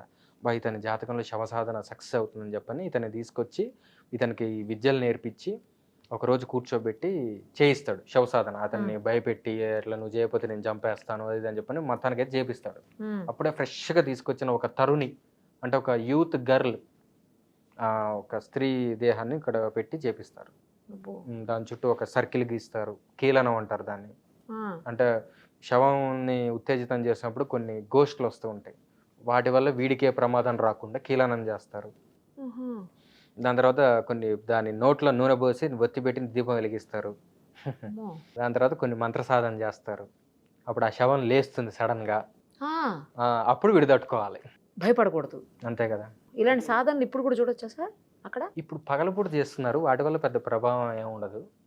ఒరిజినల్గా అయితే దీనికి ఒక చెప్పారు శవ సాధనకి ఏమేమి అవసరం ఎట్లా అంటే మర్డర్ ద్వారా చనిపోయిన శవాలు కానీ, ఉరి పోసుకొని చచ్చిపోయిన శవాలు కానీ, పాము కాటుతో చనిపోయిన శవాలు కానీ ఈ శవాలు పనికొస్తాయని చెప్తారు. దాని తర్వాత ఇవి ఎక్కడో దూరంగా జరుగుతాయి, జరగకుండా అయితే ఉండవు, ఎవడో ఆపలేడు, మనం చూడలేం. ఇందులో విచిత్రాలు కూడా జరుగుతాయి. ఎట్లా అంటే ఒకసారి అంటే ఒక కథ ఇది జరిగిందే రియల్ స్టోరీ. ఒక అఘోరా చేస్తాడనమాట శవసాధన. ఒక అఘోరా ఏం చేస్తాడు, అప్పుడు మంచి ఒక శవాన్ని తెచ్చుకుంటాడు, మంచిగా పెట్టుకొని అడవిలో పెట్టుకొని శవం మీద కూర్చొని చేస్తుంటే ఒక పులి వస్తుంది. పులి వచ్చి వీడిని తినేస్తుంది, అఘోరాన్ని తినేస్తుంది. అయితే ఈ అఘోరా శవాన్ని తెచ్చుకునే ముందే అక్కడ ఎక్కడైతే కూర్చుంటాడో ఆ చెట్టు మీద ఇంకొకటి ఉంటాడు. ఇంకో అఘోరా కాదు, ఎవడో. అది ఈ అఘోరాన్ని పులి తినేసి వెళ్ళిపోతుంది. అప్పుడు చెట్టు మీద కూర్చున్న వాడు ఏం చేస్తాడంటే ఈ ప్రాసెస్ మొత్తం చూస్తాడు. ఊరికే ట్రై చేద్దాం మనం కూడా, పులి అయితే వెళ్ళిపోయింది కదా అని చెప్పిన వీడు కూర్చుంటాడు ఆ శవం మీద. వీడు కూర్చొని వీడు చేస్తాడు ఆ సాధన. ఎమ్మడే అమ్మవారు ప్రత్యక్షం అవుతుంది, వీడికి సక్సెస్ అవుతుంది. అది వీడు అడుగుతాడు, అమ్మ మరి ఇందాకే వాడు మహామాంత్రికుడు లాగా ఉన్నాడు, మరి వాడికి ఎందుకు సక్సెస్ కాలేదు, పులి ఎందుకు తిన్నది, మరి నాకు నువ్వు కనబడ్డావు ఏంటంటే, నాయన నువ్వు అనేక జన్మల నుంచి నన్ను కొలుస్తున్నావు, అందుకని నీకు సక్సెస్ అయింది, వాడికి ఇంకా కొన్ని జన్మలు మిగిలి ఉన్నాయి. ఆ పులిగా వచ్చింది ఎవరో అనుకోడు, పులి కాదురా నేనే వచ్చి వాడిని భక్షించానని చెప్పండి. ఇట్లాంటివి ఇవి ఎక్స్ట్రీమ్ సాధనలు, అందరికీ కాదు. అసలు జన్మలు నిజమా స్వామి? జన్మలు ఉంటాయా? ఒకసారి పోయిన తర్వాత మళ్ళీ జన్మ ఉంటుందా? ఒకసారి పోయిన తర్వాత జన్మ అంటూ నిజంగా లేకపోతే చిన్న లాజిక్, ఒకళ్ళు తక్కువ తెలివితేటలతో, ఒకళ్ళు విపరీతమైన తెలివితేటలతో. అంటే for example Srinivasa Ramanujan, Einstein, అంతే కదండి. మనం మన ప్రతిభ వల్లనే మనం రాణిస్తాం. ప్రతిభ లేకపోతే ఎంత డబ్బున్నా ఉపయోగం ఉంది. అట్లానే ఒకటికి ప్రతిభ ఎక్కువ ఉండటం సహజంగా, ఇంకోటికి తక్కువ ఉండటం హెచ్చు తగ్గులు. దాని తర్వాత ఒకళ్ళకి పుట్టుకతోటే రిచ్ ఫ్యామిలీస్లో పుట్టడం, గోల్డెన్ స్పూన్, ఒకళ్ళేమో కటిక పేదరికంలో పుట్టడం. సో నిజంగా ఒక్కటే జన్మ ఉంటే హెచ్చు తగ్గులే ఉన్నాయి అనుకోండి, అసలు ఏమైనా మీనింగ్ ఉందా? అప్పుడు దేవుడు ఏమవుతాడు, అందరికంటే పెద్ద క్రిమినల్ వాడే అవుతాడు. అంతే కదండి. ఏ పాయింట్లో నువ్వు నాకు ఇది ఇచ్చావు అని అడగాలంటే ఉండాలిగా ఏదో ఒకటి. ఇది చంద్రశేఖరేంద్ర సరస్వతి స్వామి వారిని ఒక లేడీ వచ్చి అడుగుతుంది ఇదే ప్రశ్న. స్వామివారు అంటారు, కంచిపీఠాధిపతి పరమాచార్య అని వినే ఉంటారు మీరు దగ్గరలో ఉన్న గవర్నమెంట్ హాస్పిటల్కి రేపు ఒకసారి వెళ్ళేసి రండి, పొద్దున పూట ఒకసారి విజిట్ చేసి రండి అని చెప్పినట్టు వెళ్ళి వస్తుంది ఆవిడ. వెళ్ళి వచ్చి స్వామి నాకు అర్థమైంది, జన్మలు ఉన్నాయంటుంది. ఎట్లా చెప్తున్నావు అన్నాడు. చూశాను, కొంతమంది పుట్టుకతోటి డార్మెటరీలో డెలివరీ అవ్వటం, కొంతమంది పిల్లలు, కొంతమంది డీలక్స్ రూమ్లో, కొంతమంది ఏసీ రూముల్లో. అంటే ఏ ఫ్లాష్ బ్యాక్ లేకపోతే వీడు ఆ కుటుంబంలో పుట్టాలి, వీడు ఈ కుటుంబంలో పుట్టాలి అనేది ఎట్లా ఉంటుంది లాజికల్గా? నేను ఏదో పాత మూవీలో ఎన్టీ రామారావు గారిది ఓల్డ్ బ్లాక్ అండ్ వైట్ మూవీలో చూశాను. అందులో చనిపోయిన తర్వాత తప్పులు చేసిన వాళ్ళందరినీ ఆయిల్లో వేసి వేయించడము, మంచి చేసిన వాళ్ళందరినేమో వాళ్ళకి అన్ని అతిథి మర్యాదలు చేయటము, అక్కడంతా అట్లా చేస్తున్నారు, పైన నరకము ఇది స్వర్గము అనేది. అది నిజమా అండి? ఉంటాయా? మనిషి చనిపోయిన తర్వాత సూక్ష్మ శరీరం బయటికి వెళ్తుంది, ఈ బాడీ ఇక్కడే ఉంటుంది. ఆ బయటికి వెళ్ళిన తర్వాత దానికి 3 ఆప్షన్స్, ఇంకా గట్టిగా చెప్పాలంటే 4 ఆప్షన్స్. ఒకటి నరకానికి వెళ్ళటం, ఎక్కువగా పాపాలు ఉంటే కనుక నరకంలో ఆ బాధలు అనుభవించటం, లేదు పుణ్యాలు ఎక్కువ ఉంటే కనుక స్వర్గానికి వెళ్ళటం. మూడోది రెండిటికి వెళ్లకుండా ప్రేతమే తిరగటం, అంటే పిశాచం. అదే అదే సార్. ఈ చిన్న కర్మలు పెద్ద కర్మలు చేస్తారు కదండి, అంతవరకు దాన్ని ప్రేతం అంటారు, technical term. It is about to get a body. దాని తర్వాత ఒక న్యూ బాడీ వస్తుంది. నరకానికి వెళ్ళాలంటే కూడా ఒక బాడీ కావాలి, దాని పేరు యాతనా శరీరం అంటారు. అంటే వాళ్ళు బాధలు పెడుతున్నారు అనుకోండి, ఆ యాతనా శరీరానికి మృత్యు ఉండదు, బాధ మాత్రం ఉంటుంది. ఫ్రై చేశారు, ఫ్రై అవుతాడు, చచ్చిపోడు. యాతనా శరీరం యొక్క లక్షణం అది, పెయిన్ మాత్రమే ఉంటుంది. అది ఆ లోకానికి పనికొస్తుంది. ఆ నరకం అనేది గరుడ పురాణం చెప్పిన దాని ప్రకారం మనం ఉన్న ఏరియా నుంచి 110 యోజనాలు నైరుతి దిక్కులో ఉందని చెప్తారు. అంటే 110 × 11 మైళ్ళు. ఒక యోజనం అంటే 11 మైళ్ళు. అది నరకం యొక్క పరిస్థితి. ఇంకొకటేమో స్వర్గము. అక్కడ దాన్ని భోగ శరీరం అంటారు. వీడికి మంచి పుణ్యాలు వచ్చినాయి, లేదు ఆ 10 రోజులు వీడి పేరు మీద దానాలు చేశారు, తల్లిదండ్రులు రుణం తీర్చుకోవడానికి, పుత్రులు మంచి వాళ్ళు అయితే గనక చేశారు. అప్పుడు వీడికి పుణ్యం లేకపోయినా పుణ్యం పెరిగి స్వర్గానికి వెళ్తాడు. లేదు వీడి జీవితంలో వీడు చేసిన మంచి పనుల వల్ల స్వర్గానికి వెళ్ళే ఆప్షన్ ఉంటుంది. దేవతా ఉపాసనల వల్ల వెళ్తారు. ఆ స్వర్గంలో కూడాను సుఖం అనుభవించడానికి కూడా ఈ శరీరం సరిపోదు. ఉదాహరణకి మనకి ఇష్టమైన పదార్థం, ఫర్ ఎగ్జాంపుల్ ఏదైనా స్వీటో బిర్యానీయో ఏదైనా అనుకుందాం, ఎంత తినగలం మనం? కొంతవరకు. తర్వాత తినబుద్ధి కాదు. వచ్చేస్తుంది, పొట్ట నిండిపోతుంది, తర్వాత వామిటింగ్ వచ్చేలాగా అయిపోతుంది. కాబట్టి శరీరానికి లిమిట్ ఉంది. సుఖానికి కూడా ఈ శరీరం పనికిరాదు. సో అక్కడ ఏంటంటే భోగ శరీరము సుఖానికి తప్ప దేనికి పనికిరాదు. ఎంత తిన్నా ఓకే, ఆ టేస్ట్ని ఇక ఇంకా ఇంకా ఇంకా లిమిట్ ఉండదు. అందుకని ఆ ప్రత్యేకత ఉంది అక్కడ. ఇది నిజమా అబద్ధమా అనే డౌట్ ఉంటే ముక్తానంద మహర్షి అని చెప్పిన ఒక ఆయన ఉన్నాడు. ఇప్పుడు ఉన్నారా? ఇప్పుడు లేరు. ఆ ముక్తానంద మహర్షి ఎవరంటే గణేష్పురి నిత్యానంద. ఈ నిత్యానంద కాదు స్వామి, అవును, ఈ కైలాసగిరి ఆయన కాదు, గణేష్పురి నిత్యానంద అని ఆయన అవధూత. వాళ్ళ శిష్యుడు ఒక ఆయన ఉన్నాడు, ముక్తానంద మహర్షి అని. ద ప్లే ఆఫ్ కాన్షియస్నెస్ ఇంగ్లీష్లో, తెలుగులో చిత్ శక్తి విలాసం, హిందీలో చిత్ శక్తి విలాస్. ఆ బుక్లో ఆయన ఆస్ట్రల్ ట్రావెల్ చేస్తాడు బతికున్నప్పుడే. సూక్ష్మ శరీరంతో ఈ లోకాలన్నీ ఉన్నాయా లేవా అనేది ఒక రౌండ్ వేసి వస్తాడు అనమాట. ఇవన్నీ ఉన్నారని ఆయన, మీరు అమావాస్యలకి అప్పుడు నువ్వుల నీళ్ళు వదులుతారు కదా అందరూ, అవన్నీ నిజమే, వదలండి, వాళ్ళు పుచ్చుకునే వాళ్ళు ఉన్నారు అక్కడ మీ వాళ్ళందరూ అని చెప్పని అంటాడు. సో అయితే మనం చేసిన పనులను బట్టే స్వర్గానికి పోతామా, నరకానికి పోతామా, లేకపోతే మధ్యలో తిరుగుతామా? ఒకవేళ వీడికి కర్మలు చేయకపోతే మధ్యలో తిరుగుతాడు, వాడు పిశాచం అవుతాడు. లేదు కొంతమంది ఈ కర్ణ పిశాచి విద్యలు చేసేవాళ్ళు కొంతమంది ఉంటారు. జ్యోతిష్కుల్లో కొంతమందిని చూసే ఉంటారు చాలామంది. వాడు ముఖం చూసి చెప్తూ ఉంటాడు. అవును, కొంతమంది చెప్తారు సార్, కరెక్టే. వెంటనే నీకు ఇది రాబోతుంది, అది రాబోతుంది, ఇది గతంలో, అది అసలు తెలియకపోయినా చెప్తారు. గతాన్ని గురించి ఎక్కువగా మ్యాచ్ అవుతుంది, అవును. భవిష్యత్తు గురించి కొంచెం తక్కువగా మ్యాచ్ అవుతుంది. తెలియదు కదా మనకు భవిష్యత్తు. అదేమిటంటే కర్ణ పిశాచి అని ఒక పిశాచ విద్య, అది సాధన చేస్తారు వాళ్ళు. వాటికి కొన్ని బలులు ఉంటాయి, ఏదో చేస్తారు. సిద్ధి పొందితే ఏంటంటే చెవులో చెప్తూ ఉంటుంది అది. అయితే దాని రూల్ ఏంటంటే, పిశాచ విద్యలు ఎవడు సాధన చేసినా, దేవతా విద్యలు సాధన చేశారనుకోండి, వినాయకుడో ఇటువంటి ఏవి చేసినా కూడా సేఫ్, వాడికి ఏమి కాదు, మంచి రక్షణ అన్నీ లభిస్తాయి. పిశాచ విద్యలు ఏంటంటే ఇన్స్టెంట్గా రాకెట్ లాగా వాడు పైకి లేస్తాడు సమాజంలో. కానీ చనిపోయిన తర్వాత చివరి చావు భయంకరంగానే ఉంటుంది. నాకు తెలిసిన ఒక పంతులు ఉండేవాడు, ఆయన కర్ణపిశాచ్ చేసిన వాడే. ఇట్లా చాలా ఇబ్బందులు వచ్చినాయి. అతనికి లాస్ట్లో మంచాన పడి చాలా వికృతమైన చావు చనిపోయాడు. చనిపోయిన తర్వాత ఏంటంటే దాని రూల్ ఏంటంటే, వాడు కూడా ఖచ్చితంగా పిశాచాల్లోనే కలవాలి. ఈ పిశాచం వీడికి ఎన్నాళ్ళు అయితే సేవ చేసిందో, ఎన్ని సంవత్సరాలు సేవ చేసిందో, అన్ని వందల సంవత్సరాలు వీడు ఆ పిశాచానికి సేవ చేయాలి. ఇది రూల్ పిశాచ విద్యకి. యాక్చువల్లీ మన దగ్గర తిరుగుతూ ఉంటారు, మన చుట్టూరు అంటారు, నిజమా సార్ అది?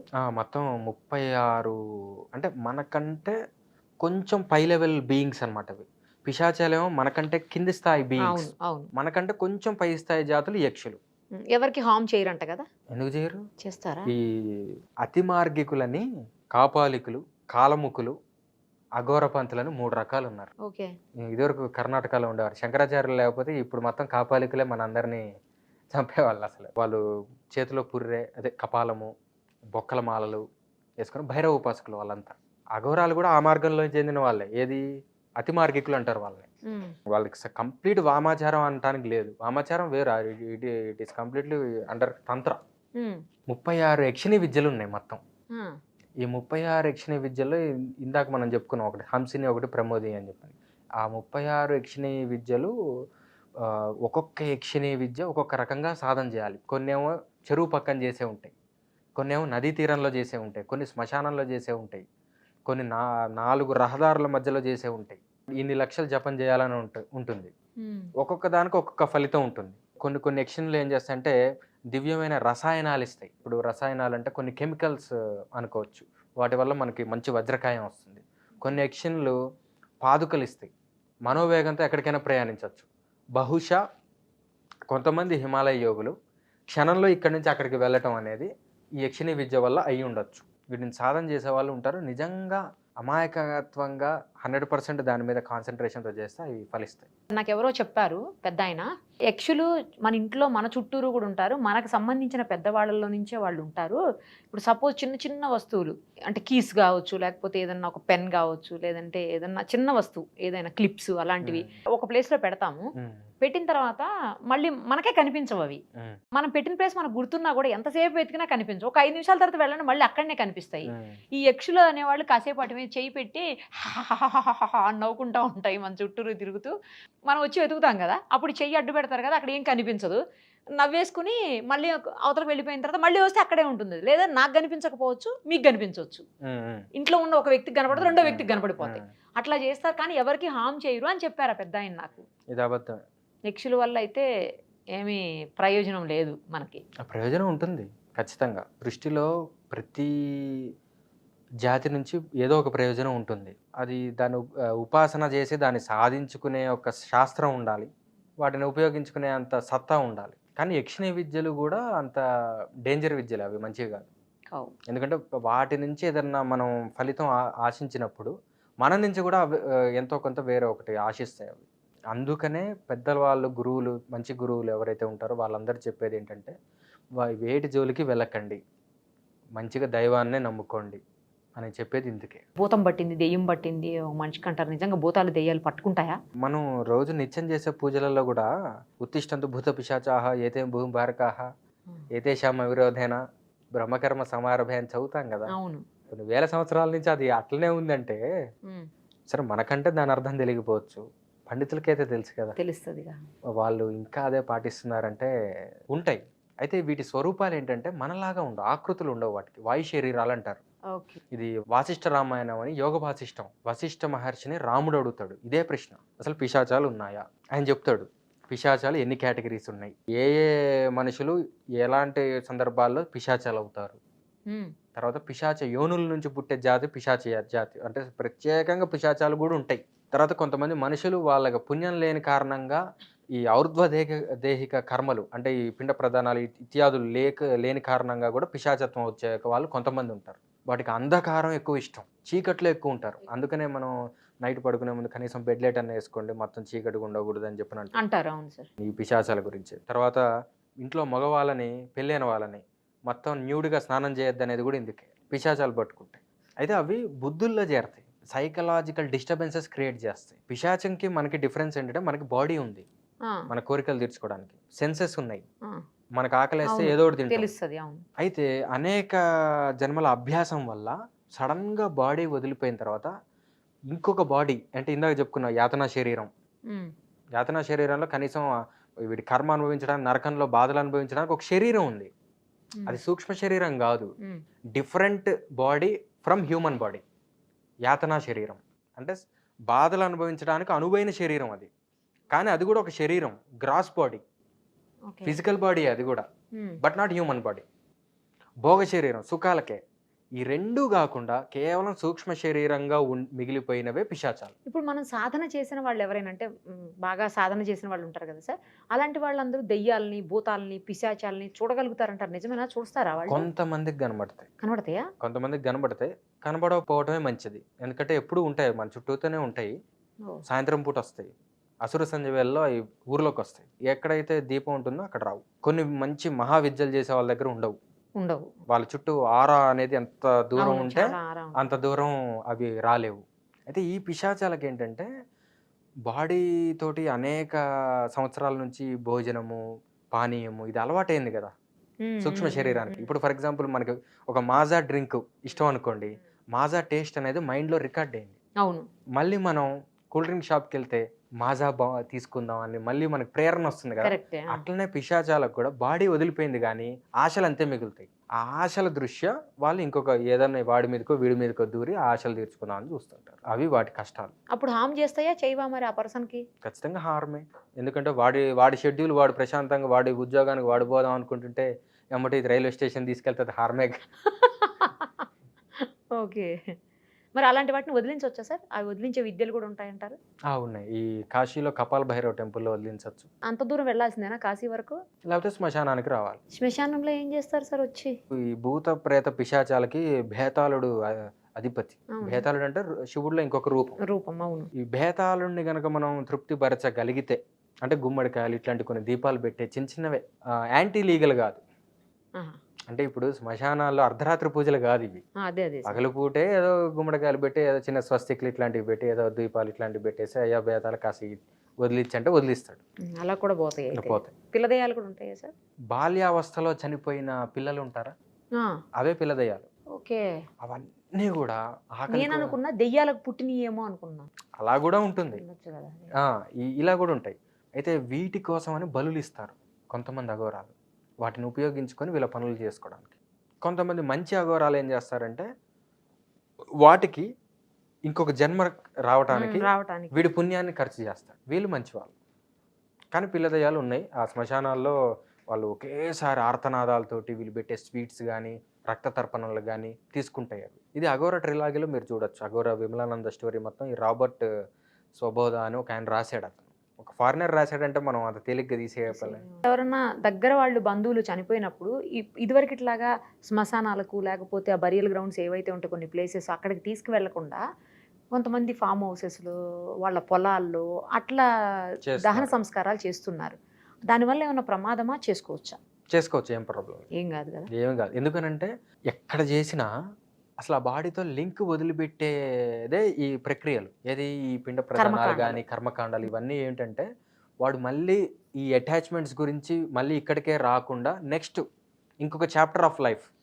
ఇప్పుడు డెత్ అనేది లేదండి అసలు. ఇప్పుడు నిద్ర అనేది షార్ట్ డెత్ అనేది లాంగ్ స్లీప్. అది కామా మాత్రమే. లైఫ్ అనేది అన్ఎండింగ్. మోక్షమే ఫుల్ స్టాప్. ఒక శరీరం పోయింది అంతే. ఇంకో శరీరానికి వాడు వెళ్ళటానికి మళ్ళీ ఇదే శరీరంతో అటాచ్మెంట్స్ ఉండకుండా ఉండటానికి కర్మకాండలు ఉపయోగపడతాయి. కాబట్టి ఈ లింక్ కట్ అయింది, వాడిది ఎక్కడ తగలబెడితే ఏముంది? లింక్ కట్ అయితే ఇంకేముంది? ఇంకా ప్రాబ్లం లేదు.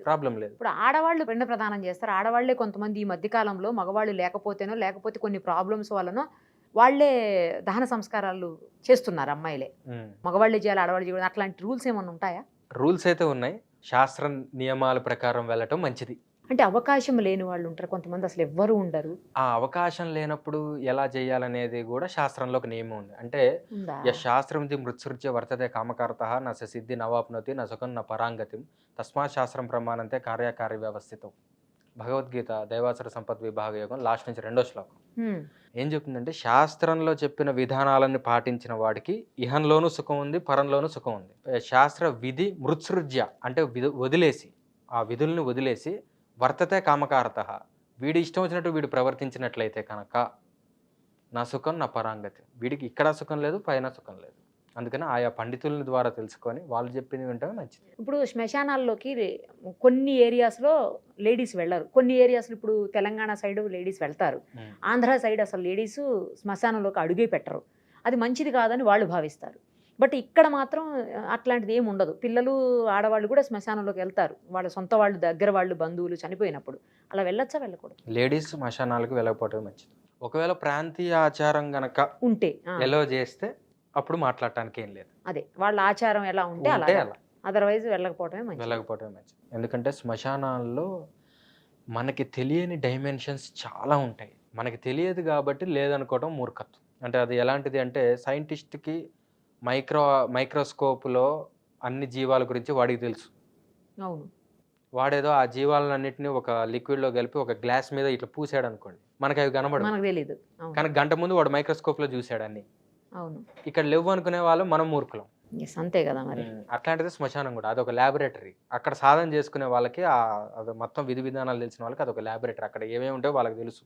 వాళ్ళే చెప్పారు ఈ టైంలో వెళ్ళకండి, ఈ టైంలో వద్దు. మీరు వెళ్ళవచ్చు, మీరు వెళ్ళవద్దు. కాబట్టి వెళ్ళకపోవటం మంచిది. చాలా జాగ్రత్తగా ఉండాలి శ్మశానంతో. ఇప్పుడు ఇదివరకు కట్టెలు అవన్నీ పెట్టి దహన సంస్కారాలు చేసేవాళ్ళు. ఇప్పుడు మారిపోయింది. మొత్తం ఎలక్ట్రికల్ ఎలక్ట్రికల్. చేస్తున్నారు అంతా. కొంతమంది చెప్తుంటారు ఎలక్ట్రికల్ దహనాలు మంచిది కాదు. న్యాచురల్‌గా అంతకుముందు కట్టెలతో ఎలా అయితే కాల్చేవాళ్ళో అలా కాల్చి అస్థికలు తీసి గంగలోనో లేకపోతే కాశీలోనో కృష్ణానది ఇట్లా నదుల్లో కలపటం మంచిది. ఇప్పుడు అది కరెక్ట్ కాదంటారు. నిజమా అండి? అట్లాంటిది ఏమన్నా ఉంటుందా? అగ్నిలో చాలా రకాలున్నాయి. హ్మ్. ఇప్పుడు ఫర్ ఎగ్జాంపుల్ ఇంట్లో కూడా అగ్గిపుల్లతో వెలిగిస్తాం అవును. దీపం. లైటర్‌తో ఎందుకు వెలిగించం? అదే అగ్నే కదా! ఇదేమో పెట్రోల్, లిక్విడ్ పెట్రోలియం గ్యాస్ కదా లైటర్ అంటే. కానీ ఆ లైటర్ ఎందుకో సిగరెట్లే కాల్చడానికే వాడతారు కదా సార్? మీరు సైకలాజికల్‌గా చెప్పారు. హ్మ్. సిగరెట్లుగా తాగే వాళ్ళు ఉపయోగిస్తారన్న ఉద్దేశంతో నేను వాడను హ్మ్. అని అంటున్నారు. మరి సిగరెట్లు బ్యాన్ చేసిన దగ్గర ఇప్పుడు ఫర్ ఎగ్జాంపుల్ ఇది స్మోక్ జోన్ కాదనుకోండి. ఇక్కడ దీపం పెట్టాలి. హ్మ్. అంటే సైకలాజికల్‌గా చెప్పారు గానీ, జనరల్‌గా ఏంటంటే అగ్నిలో రకరకాలున్నాయి. ఒక ఇంధనం ద్వారా వచ్చే అగ్ని వేరు. ఎల్‌పీజీ నుంచి వచ్చే అగ్ని వల్ల కొన్ని కరెక్టే అది. వేరు. అందుకని మీరు కట్టెల పొయ్యితోటి వండిన పదార్థానికి, అవును. గ్యాస్ మీద వండిన పదార్థానికి టేస్ట్‌లో అట్‌లీస్ట్ సటిల్ ఖచ్చితంగా ఉంటుంది డిఫరెన్స్. ఇది ఈ భాగంలో మనం తెలుసుకున్న విషయం. హ్మ్. ఆ భాగంలో గూడా కట్టెల మీద కాల్చే విధానానికి ఉండే ఫలితం వేరు.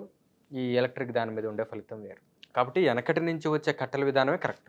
ఈ లేటెస్ట్ ఏదో అవి ఇంధనాలు దొరకట్లేదనో, పొల్యూషన్ అనో ఇట్లా చేయటం తొందరగా అయిపోతుంది. తొందరగా ఇట్లా రకరకాల అయిపోతుందనో, కాజెస్. రకరకాల కాజెస్ తోటి ఆధారపడితే చెప్పలేం గానీ, ఇదైతే మంచిది. ఇదే కరెక్ట్. రైట్ స్వామి. చాలా విషయాలను ఎందుకంటే పబ్లిక్‌కి కొన్ని తెలిసిన విషయాలు ఉంటాయి, కొన్ని తెలియనివి ఉంటాయి, కొన్ని తెలిసి కూడా చేయలేకపోతారు, కొన్నేమో తెలియక చేస్తారు. మొత్తానికైతే అన్నింటినీ మీరు చాలా డౌట్స్‌ని క్లియర్